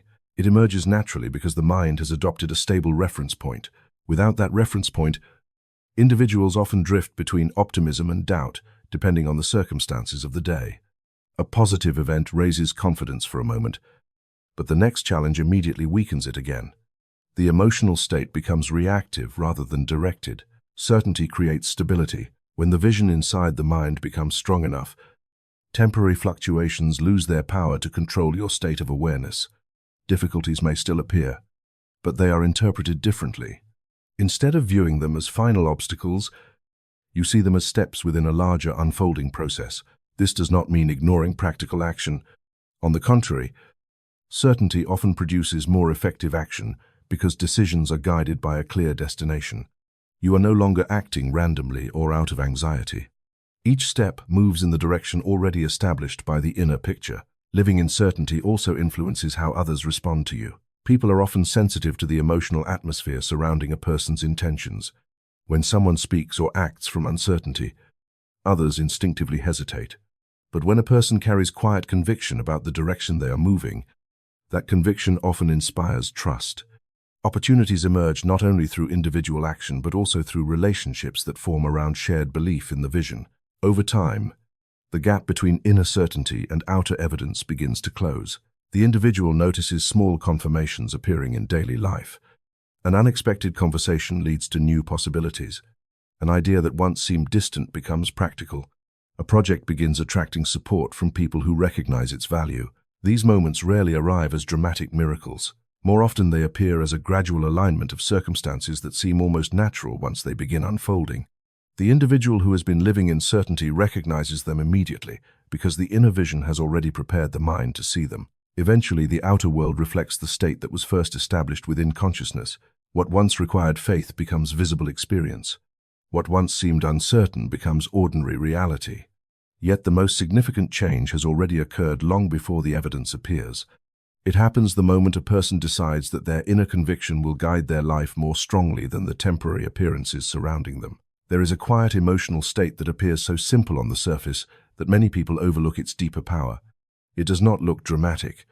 It does not require intense effort or complicated techniques. In fact, it often arrives in the smallest moments of ordinary life. Yet when it becomes stable within a person's consciousness, it begins altering the entire relationship between the individual and the flow of prosperity. That state is gratitude. Most people think of gratitude as a polite response after something good has already happened. You receive help from someone. You achieve a result you hoped for. You experience a moment of success, and you feel thankful. In this common understanding, gratitude is simply a reaction to favorable circumstances, but in the deeper creative sense, gratitude functions very differently. Gratitude is not merely a reaction, it is a creative alignment. When a person genuinely feels grateful for life, for opportunity, for the invisible movement of growth already unfolding around them, the emotional tone of their mind begins sending a powerful signal into the thinking substance that organizes reality. Gratitude communicates recognition. It acknowledges that something valuable already exists. Even if its full expression has not yet appeared in visible form, the creative field responds strongly to this kind of recognition. Earlier, we explored how fear and struggle send signals of scarcity into the thinking substance. Those signals organize circumstances that often reinforce limitation. Gratitude sends the opposite signal. It communicates that the mind recognizes abundance already present within the creative field, and this recognition opens the individual to receive more of what they acknowledge. You might think of gratitude as a form of energetic permission. When the mind focuses only on what appears missing, it closes itself to the resources that already exist in subtle forms around it. Opportunities remain unnoticed. Ideas fail to register. Helpful connections pass by without recognition. The person becomes mentally tuned to absence rather than possibility. Gratitude changes the direction of attention. When you begin acknowledging what is already working in your life, no matter how small it may seem, your perception becomes more sensitive to the presence of value rather than the absence of it. The brain begins filtering experience differently. Instead of constantly searching for threats or deficiencies, it begins recognizing patterns of support and opportunity. This shift in perception has measurable psychological effects. Studies in neuroscience have shown that gratitude activates regions of the brain associated with reward, trust, and emotional regulation. Stress levels decrease. Creative thinking improves. The mind becomes calmer and more receptive to new information. While science describes these effects in biological terms, the deeper creative principle behind them operates on an even broader level. Gratitude harmonizes consciousness with the field of abundance. When you feel genuine appreciation for the life unfolding around you, your inner state becomes compatible with the very energy you wish to experience more fully. Instead of mentally resisting your current circumstances, you begin cooperating with the creative intelligence already at work within them. This cooperation is what gives gratitude its magnetic quality. Imagine two individuals pursuing the same goal. One approaches the journey with constant frustration, focusing on everything that has not yet arrived. Each delay feels like evidence that progress is impossible. Each obstacle reinforces the belief that life is withholding opportunity. The other person moves forward with a different emotional atmosphere. They still work, still plan, still adapt to challenges. But beneath their actions, there is an underlying appreciation for the path itself. They recognize small signs of progress. They remain thankful for lessons learned along the way. Instead of measuring life only by final outcomes, they acknowledge the unfolding process. Over time, the difference between these two states becomes visible. The first person experiences increasing tension because their attention remains fixed on lack. The second person experiences expanding possibility because their attention continually recognizes value already present. Gratitude also strengthens faith. Earlier, we discussed the importance of living in certainty before visible evidence appears. Gratitude supports that certainty by allowing you to appreciate the unseen progress that may already be occurring beneath the surface of events. When you feel thankful for the movement of life even before results appear, you maintain alignment with the vision you are holding. The mind stops oscillating between hope and doubt. Instead, it remains grounded in the quiet awareness that creation is already in motion. This emotional stability allows the creative process to unfold without constant interruption from fear or impatience. The thinking substance receives a consistent signal rather than conflicting impressions. Over time, this consistency strengthens the connection between the inner vision and the outer circumstances that eventually reflect it. Gratitude also transforms the way you interact with others. When people sense genuine appreciation from someone, they naturally become more open and cooperative. Relationships strengthen because gratitude acknowledges the value others bring into your life. This creates an atmosphere of trust, where opportunities for collaboration can develop naturally. In many cases, prosperity flows not only through individual effort, but through networks of relationships built on mutual respect and appreciation. Gratitude nurtures those networks. Another subtle effect of gratitude is that it dissolves the emotional tension associated with constant striving. When someone believes happiness or success exists only in the future, they often overlook the richness of the present moment. Life becomes a continuous chase towards something that always feels slightly out of reach. Gratitude reconnects the mind with the present. It reminds you that the creative process is already unfolding right now. Not only at some distant moment when all goals are finally achieved, this awareness produces a sense of calm participation in life rather than restless pursuit. Ironically, this calm participation often accelerates progress. The mind becomes clearer. Decisions become more balanced. Energy that was once consumed by frustration becomes available for creativity and purposeful action. Gradually, the individual begins noticing that the emotional atmosphere of gratitude seems to attract experiences that reinforce it. Opportunities appear that justify appreciation. Relationships deepen. Ideas develop more easily. The flow of life begins feeling cooperative rather than resistant. In that moment, gratitude reveals itself not as a simple emotional courtesy, but as a powerful alignment between consciousness and the abundance already present within the creative field. A quiet but persistent magnet that draws prosperity toward the state of awareness that recognizes it. There is a subtle difference between gratitude and thanksgiving that many people never notice. At first, they appear identical. Both involve appreciation. Both involve acknowledging something valuable in life. Yet when you look closely at the inner mechanics of consciousness, you begin to see that thanksgiving carries a deeper, energetic function. Gratitude is often a feeling that arises in response to something good. Thanksgiving is the deliberate practice of sustaining that feeling as a stable frequency within your awareness. In other words, gratitude may visit you. Thanksgiving is something you choose to live in. This distinction matters because the creative field of life responds not only to occasional emotions but to the emotional atmosphere that consistently surrounds your thinking. A brief moment of appreciation may feel pleasant, but it rarely changes the deeper patterns organizing your experience. When appreciation becomes a sustained inner state, however, something more powerful begins to unfold. You begin harmonizing with supply itself. Earlier, we explored how the thinking substance responds to the dominant tone of thought impressed upon it. Fear, anxiety, and scarcity communicate one message to this creative field. Appreciation, trust, and recognition communicate another. Thanksgiving stabilizes the latter message. It holds the mind in an emotional frequency that acknowledges abundance as something already present within the fabric of life. You might think of it like tuning a musical instrument. A radio can only receive the station whose frequency it matches. If the dial is even slightly misaligned, the signal becomes distorted or disappears entirely. The same principle applies to consciousness. When the mind is tuned to worry, frustration, or resentment, it becomes sensitive to experiences that reinforce those emotions. But when the mind is tuned to appreciation and recognition of supply, it becomes receptive to opportunities and resources that correspond with that state. Thanksgiving, therefore, acts like a stabilizing frequency within awareness. Instead of reacting emotionally to every temporary condition, the individual chooses to remain aligned with the deeper recognition that life itself is continuously generating value, opportunity, and possibility. This alignment changes the way perception operates. Situations that once appeared ordinary begin revealing hidden advantages.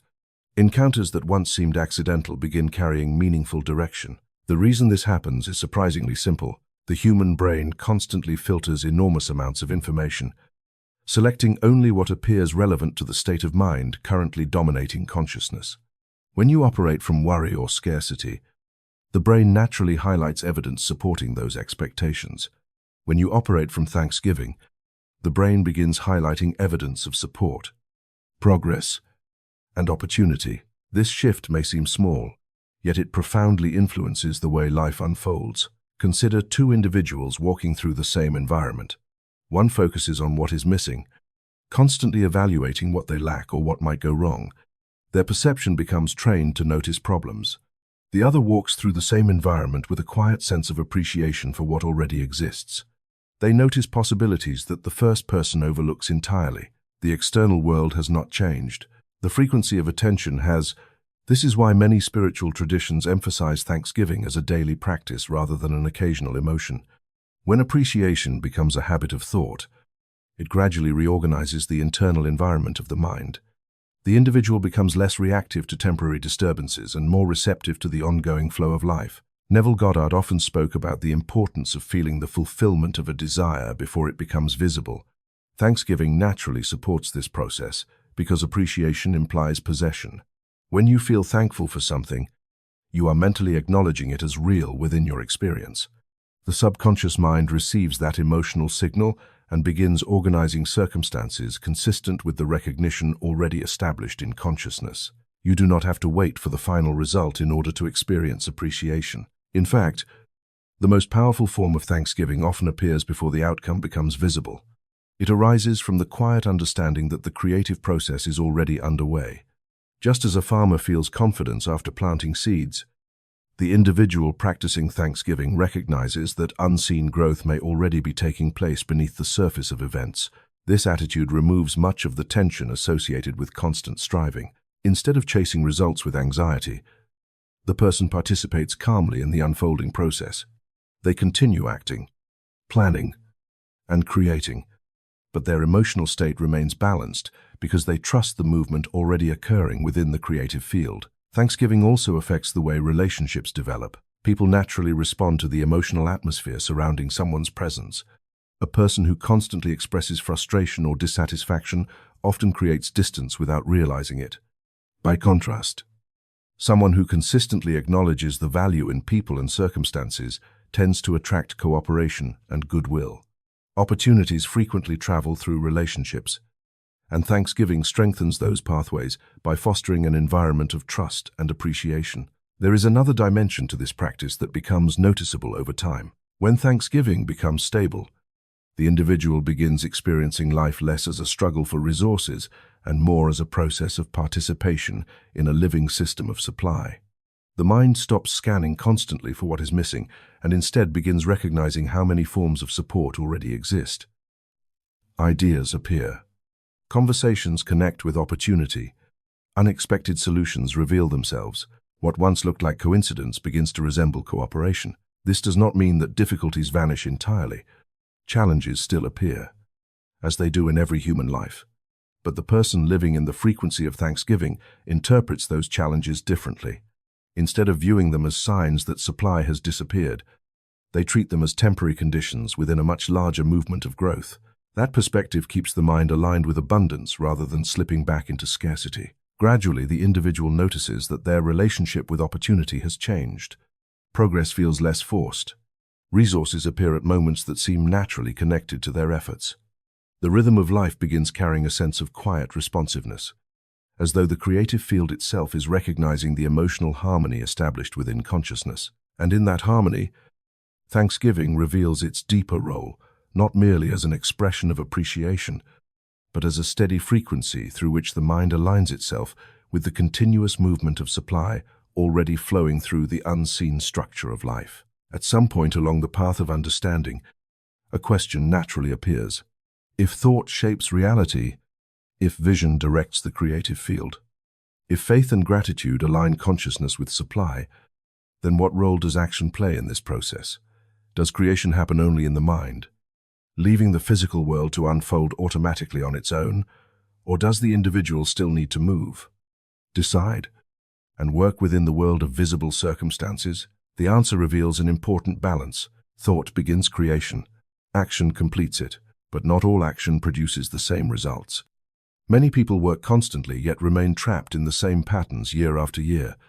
They are active, determined, and often disciplined, but their movement lacks the alignment necessary to translate vision into reality. The difference between ineffective action and creative action lies in what Wallace D. Wattles described as acting in a certain way. This phrase does not simply mean working harder or becoming more efficient. Acting in a certain way means allowing every action to be guided by the vision you have already accepted internally. Instead of reacting to circumstances with confusion or fear, your actions begin expressing the identity of the person who already lives within the desired outcome. To understand this idea, imagine someone standing at the edge of a new path. Behind them lies the familiar world of past habits and expectations. Ahead of them lies the future condition they have imagined through vision and inner seeing. If they continue acting according to the assumptions of the past, their life will continue reproducing the same results. The only way to move into a new reality is to begin acting from the consciousness of that new reality before it fully appears. This does not require dramatic gestures. It often begins with small but consistent changes in behavior. A person who sees themselves as capable of prosperity begins making decisions that reflect that identity. They invest time differently. They develop skills aligned with their vision. They engage in conversations that expand opportunity rather than reinforce limitation. Their actions may look ordinary on the surface, but the internal direction behind those actions has changed completely. Instead of reacting to the present, they are expressing the future. Acting in a certain way also means refusing to let temporary appearances dictate your behavior. Circumstances may not yet reflect the vision you hold. Resources may still appear limited. People around you may doubt what you are attempting to create. If your actions begin following those external signals, your behavior returns to the same patterns that produce the present condition. Creative action moves differently. It acknowledges the current situation without surrendering authority to it. The individual continues acting in harmony with the vision, even when visible proof has not yet appeared. Decisions are guided by the direction of growth rather than by the pressure of immediate conditions. This principle becomes clearer when you observe how transformation occurs in nature. A seed planted in the ground does not instantly become a tree. There is a period of invisible growth beneath the soil before any visible sign appears. During that stage, the environment may look unchanged to an observer, yet the process of development is already underway. Human action must cooperate with that invisible development. If a person plants a seed and then abandons the field because nothing appears immediately, the growth will never reach completion. Acting in a certain way means continuing to cultivate the soil of life while trusting that unseen processes are already unfolding. Another aspect of this principle involves the quality of attention you bring to your actions.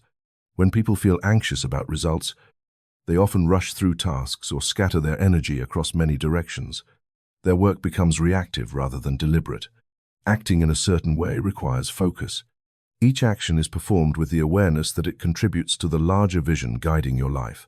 This creates a sense of quiet precision in everyday activity. You begin noticing how small decisions influence long-term outcomes. Time becomes more valuable because it represents an opportunity to reinforce the direction you have chosen. Conversations become more intentional. Even routine tasks gain significance because they support the unfolding of the vision you hold internally. Wattles emphasized that acting in a certain way does not require you to dominate others or compete aggressively. Instead, it involves contributing value wherever you are currently placed.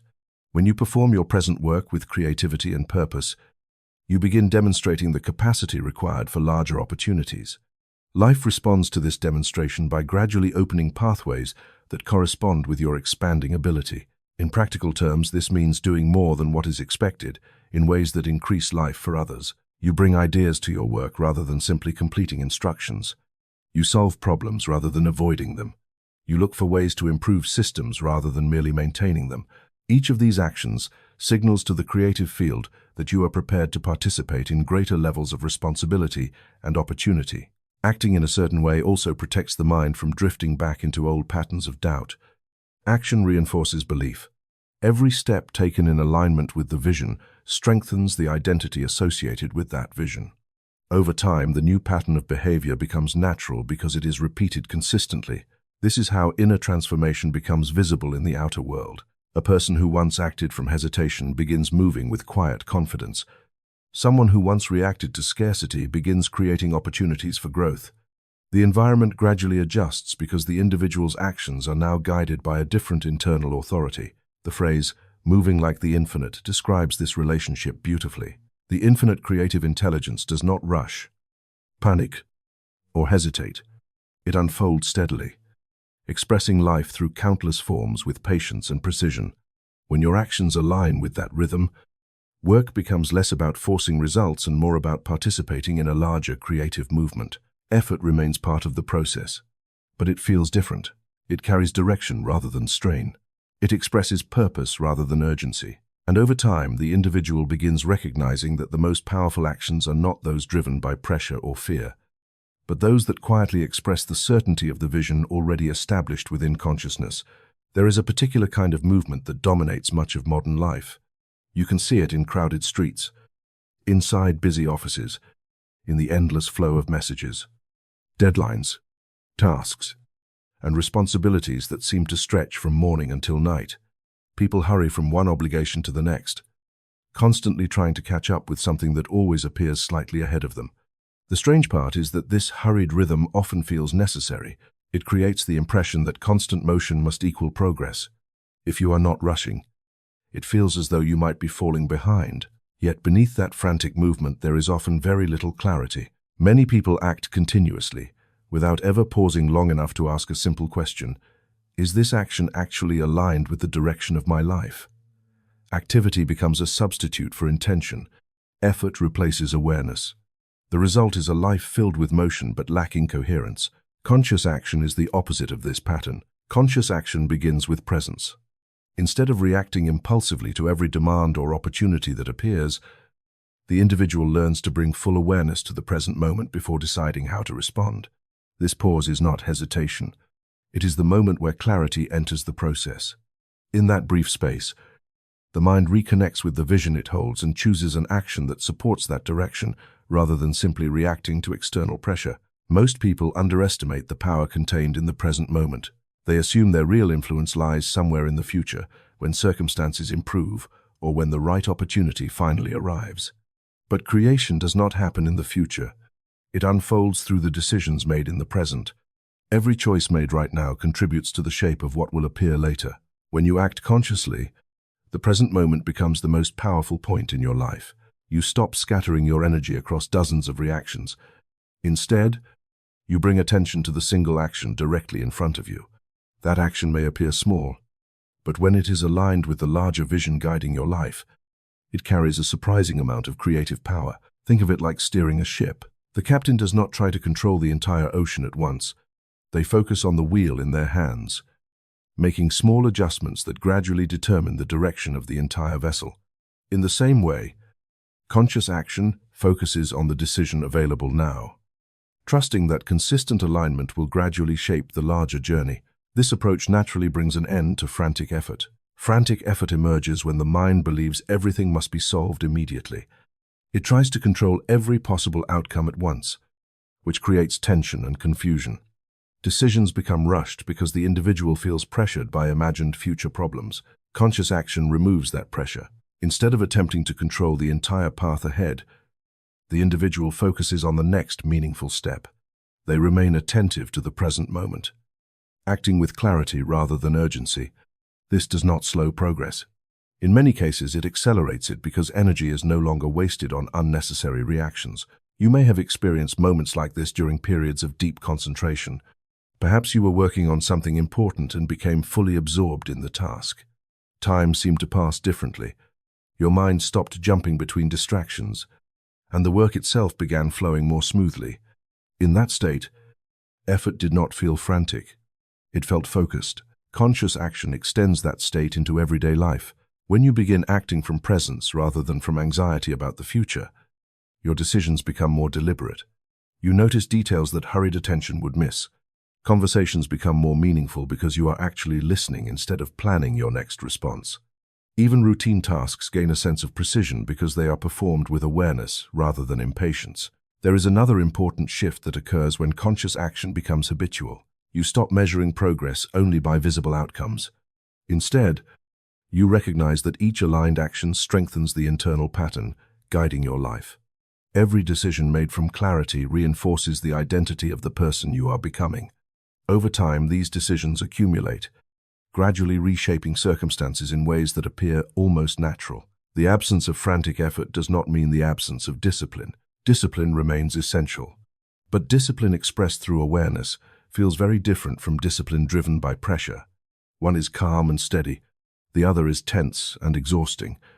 When discipline operates through conscious action, it becomes sustainable because the mind is not constantly fighting itself. Another benefit of this approach is that it increases sensitivity to opportunities. When the mind is rushing, it tends to overlook subtle signals. Important ideas may appear briefly but disappear before they are recognized. Meaningful encounters may pass unnoticed because attention is fixed on something else. Conscious presence allows these moments to be seen and used. Many opportunities enter life quietly. They arrive as small conversations, unexpected insights, or subtle shifts in circumstances. Someone who is fully present can recognize these openings and respond effectively. Someone who is operating in a constant state of hurry often misses them entirely. In this way, conscious action becomes a form of cooperation with life itself. Instead of trying to dominate circumstances through sheer force of effort, the individual learns to work with the unfolding patterns of opportunity already present around them. Each step remains purposeful, but it no longer feels like a desperate attempt to control the future. Gradually, the relationship between effort and results begins to change. Work continues. Decisions continue. Responsibilities remain part of daily life. Yet the emotional atmosphere surrounding those activities becomes calmer. The individual no longer feels compelled to push every moment toward an imagined outcome. They trust that aligned action performed consistently will carry them forward. And with that trust, the restless urgency that once dominated their work begins to dissolve, replaced by a steadier rhythm of movement where clarity guides each step and the present moment quietly reveals itself as the place where real power has always been waiting. If you observe the movement of life carefully, you begin to notice that everything living operates through a kind of flow. Rivers do not struggle to become rivers. They move continuously from source to sea, responding to gravity and terrain, shaping landscapes quietly over time. Trees do not force themselves to grow.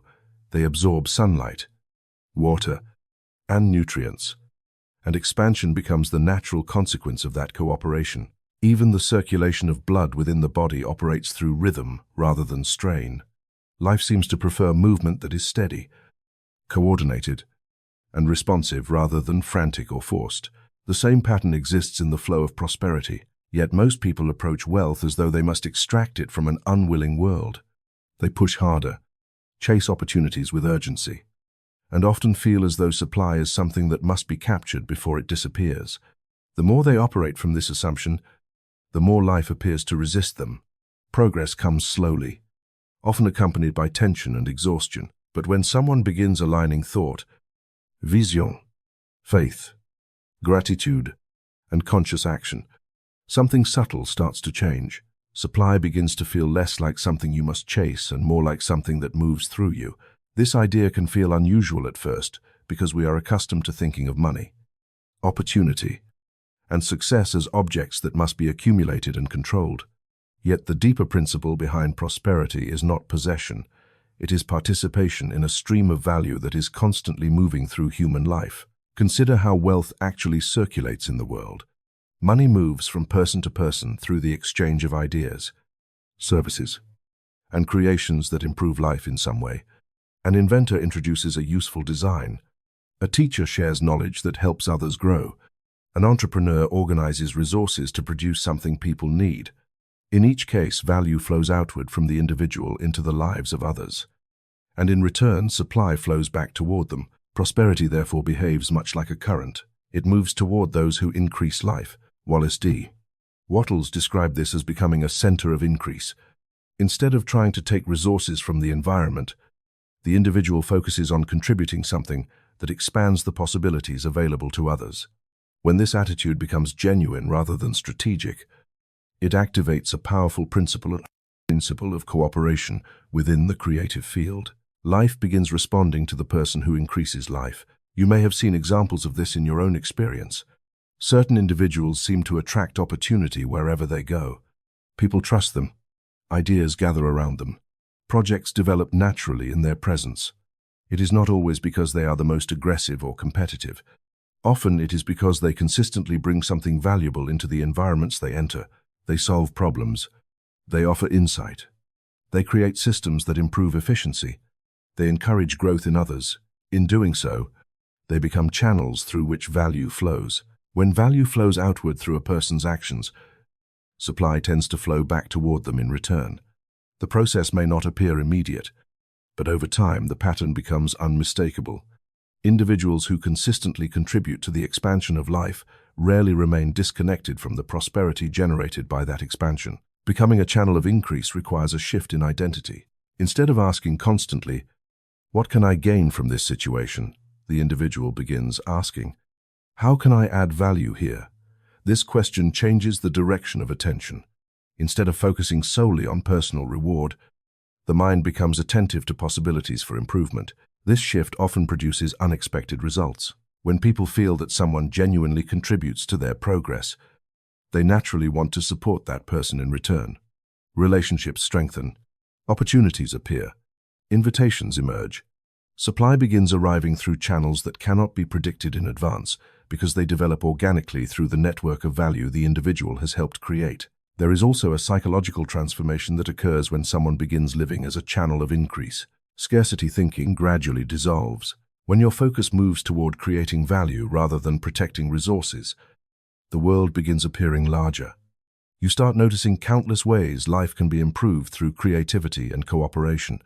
The environment becomes less threatening because you are no longer competing solely for limited space within it. Instead, you are helping expand that space. This mindset aligns perfectly with the concept of infinite supply we explored earlier.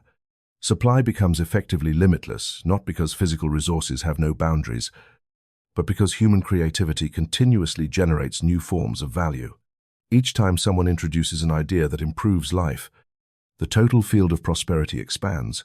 When you participate in that expansion, you become part of the current through which supply moves. The experience of effort changes dramatically at this stage. Work still exists, but it begins feeling less like pushing against resistance and more like guiding energy already in motion. Ideas appear more naturally because your attention is trained to recognize opportunities for increase. Collaborations develop because others sense the value you bring. The current becomes visible. In practical terms, this might appear as a project that grows faster than expected, a partnership that opens new directions, or a sequence of opportunities that connect in ways that seem almost coordinated. These events are not accidents. They are the visible expression of a pattern already established through consistent alignment with increase. Another interesting aspect of this process is that it reduces the emotional pressure surrounding success. When someone believes prosperity depends entirely on personal struggle, every outcome feels like a test of survival.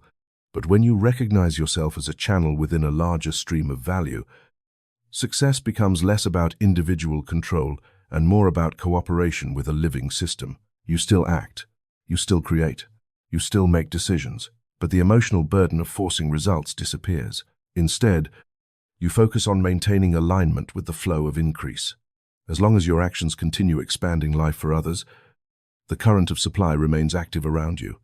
Over time, the individual begins sensing that prosperity is not something separate from life itself. It is simply the natural movement of value circulating through the relationships, ideas, and opportunities that connect human beings with one another. When a person truly understands this principle, they stop trying to dam the river of supply and instead learn to stand within it, allowing value to move through their thoughts, actions, and contributions until the stream that once seemed distant reveals itself as something they have been participating in all along. There comes a stage in understanding where the conversation about wealth begins to change its meaning entirely. At the beginning of this journey, the focus may have been on money, opportunity, success, and the practical conditions of life. These concerns are natural. Every person must navigate the physical world, pay bills, support family, and build a stable environment in which life can grow. Yet if you follow the deeper principles we have explored throughout this journey, a surprising realization slowly begins to emerge. Money is not the ultimate form of wealth. It is a symbol, like a measuring instrument.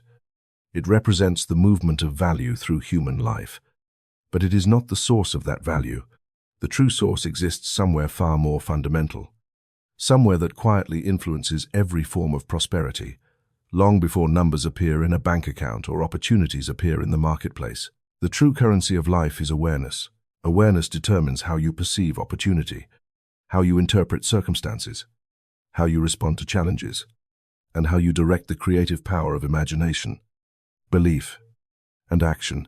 Two individuals can stand in the same environment, facing the same resources, yet experience entirely different outcomes simply because their awareness operates at different levels. One person sees limitation, another sees possibility. One notices obstacles, another notices pathways hidden inside those obstacles.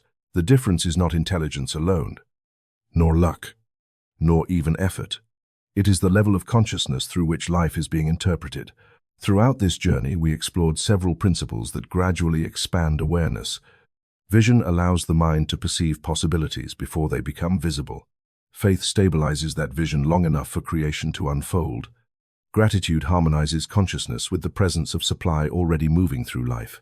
Conscious action translates inner alignment into practical movement within the world.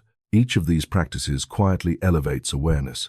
As awareness expands, the individual begins noticing something remarkable about life itself. The universe does not appear random or hostile. Instead, it behaves more like a living system, continuously expressing intelligence through countless forms. Ideas arise in human minds. Solutions appear where problems once existed. Entire civilizations evolve through discoveries that once seemed impossible. The force behind this movement has been described by many names throughout history: divine intelligence, universal mind, creative spirit, or simply life itself, whatever name you prefer. The experience of it becomes clearer as awareness deepens. When someone operates only from the surface level of survival, life often feels chaotic. Circumstances appear unpredictable. Prosperity seems fragile. The individual reacts constantly to external conditions because their attention remains fixed on what is immediately visible. But when awareness expands, the relationship with life changes. You begin sensing the deeper order moving beneath appearances. Events still occur. Challenges still arise. Yet the overall movement of life appears purposeful rather than random. Opportunities seem to arrive through networks of relationships, ideas, and timing that could not have been predicted logically. This realization gradually dissolves the fear that often surrounds the pursuit of wealth. If prosperity depends solely on external resources, then losing those resources becomes terrifying. But when you understand that the source of wealth lies within consciousness itself, fear begins losing its authority. You realize that ideas can be created again, opportunities can be recognized again, and value can be generated again, as long as awareness remains active and aligned with life. This is why the highest prosperity cannot be measured only by financial numbers. Financial success can come and go. Markets change. Industries transform. Entire economic systems evolve over time. But awareness, once expanded, continues generating possibilities regardless of external fluctuations. A person who develops awareness becomes capable of creating value repeatedly. They are not dependent on a single opportunity because their creative capacity travels with them wherever they go. The source of prosperity becomes internal rather than external. This is the deeper meaning behind what many spiritual traditions describe as divine life. Divine life does not refer only to religious belief or mystical experience. It refers to the realization that the intelligence shaping the universe is also expressing itself through human consciousness. When you imagine, create, solve problems, or improve life for others, you are participating in that same creative movement. Your mind becomes one of the instruments through which life expands. This perspective changes the way success itself is understood. Instead of measuring prosperity only through accumulation, the individual begins measuring it through participation in creation. How much value can you introduce into the world? How many lives can your ideas improve? How much awareness can you bring into the environments you enter?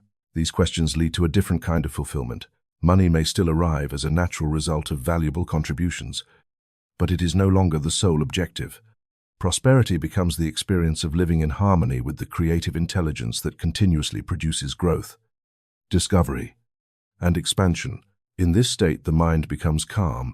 The fear of scarcity fades because awareness recognizes the endless potential within life itself. Gratitude becomes natural because existence is experienced as an unfolding process rather than a limited competition for resources. Work becomes meaningful because each action contributes to something larger than personal survival. The individual begins to see life not as a struggle for possession, but as a participation in creation. And once that understanding settles quietly into awareness, prosperity reveals its deepest meaning, not as something to chase or capture, but as the natural expression of a consciousness that has learned to recognize the divine movement of life already flowing through it.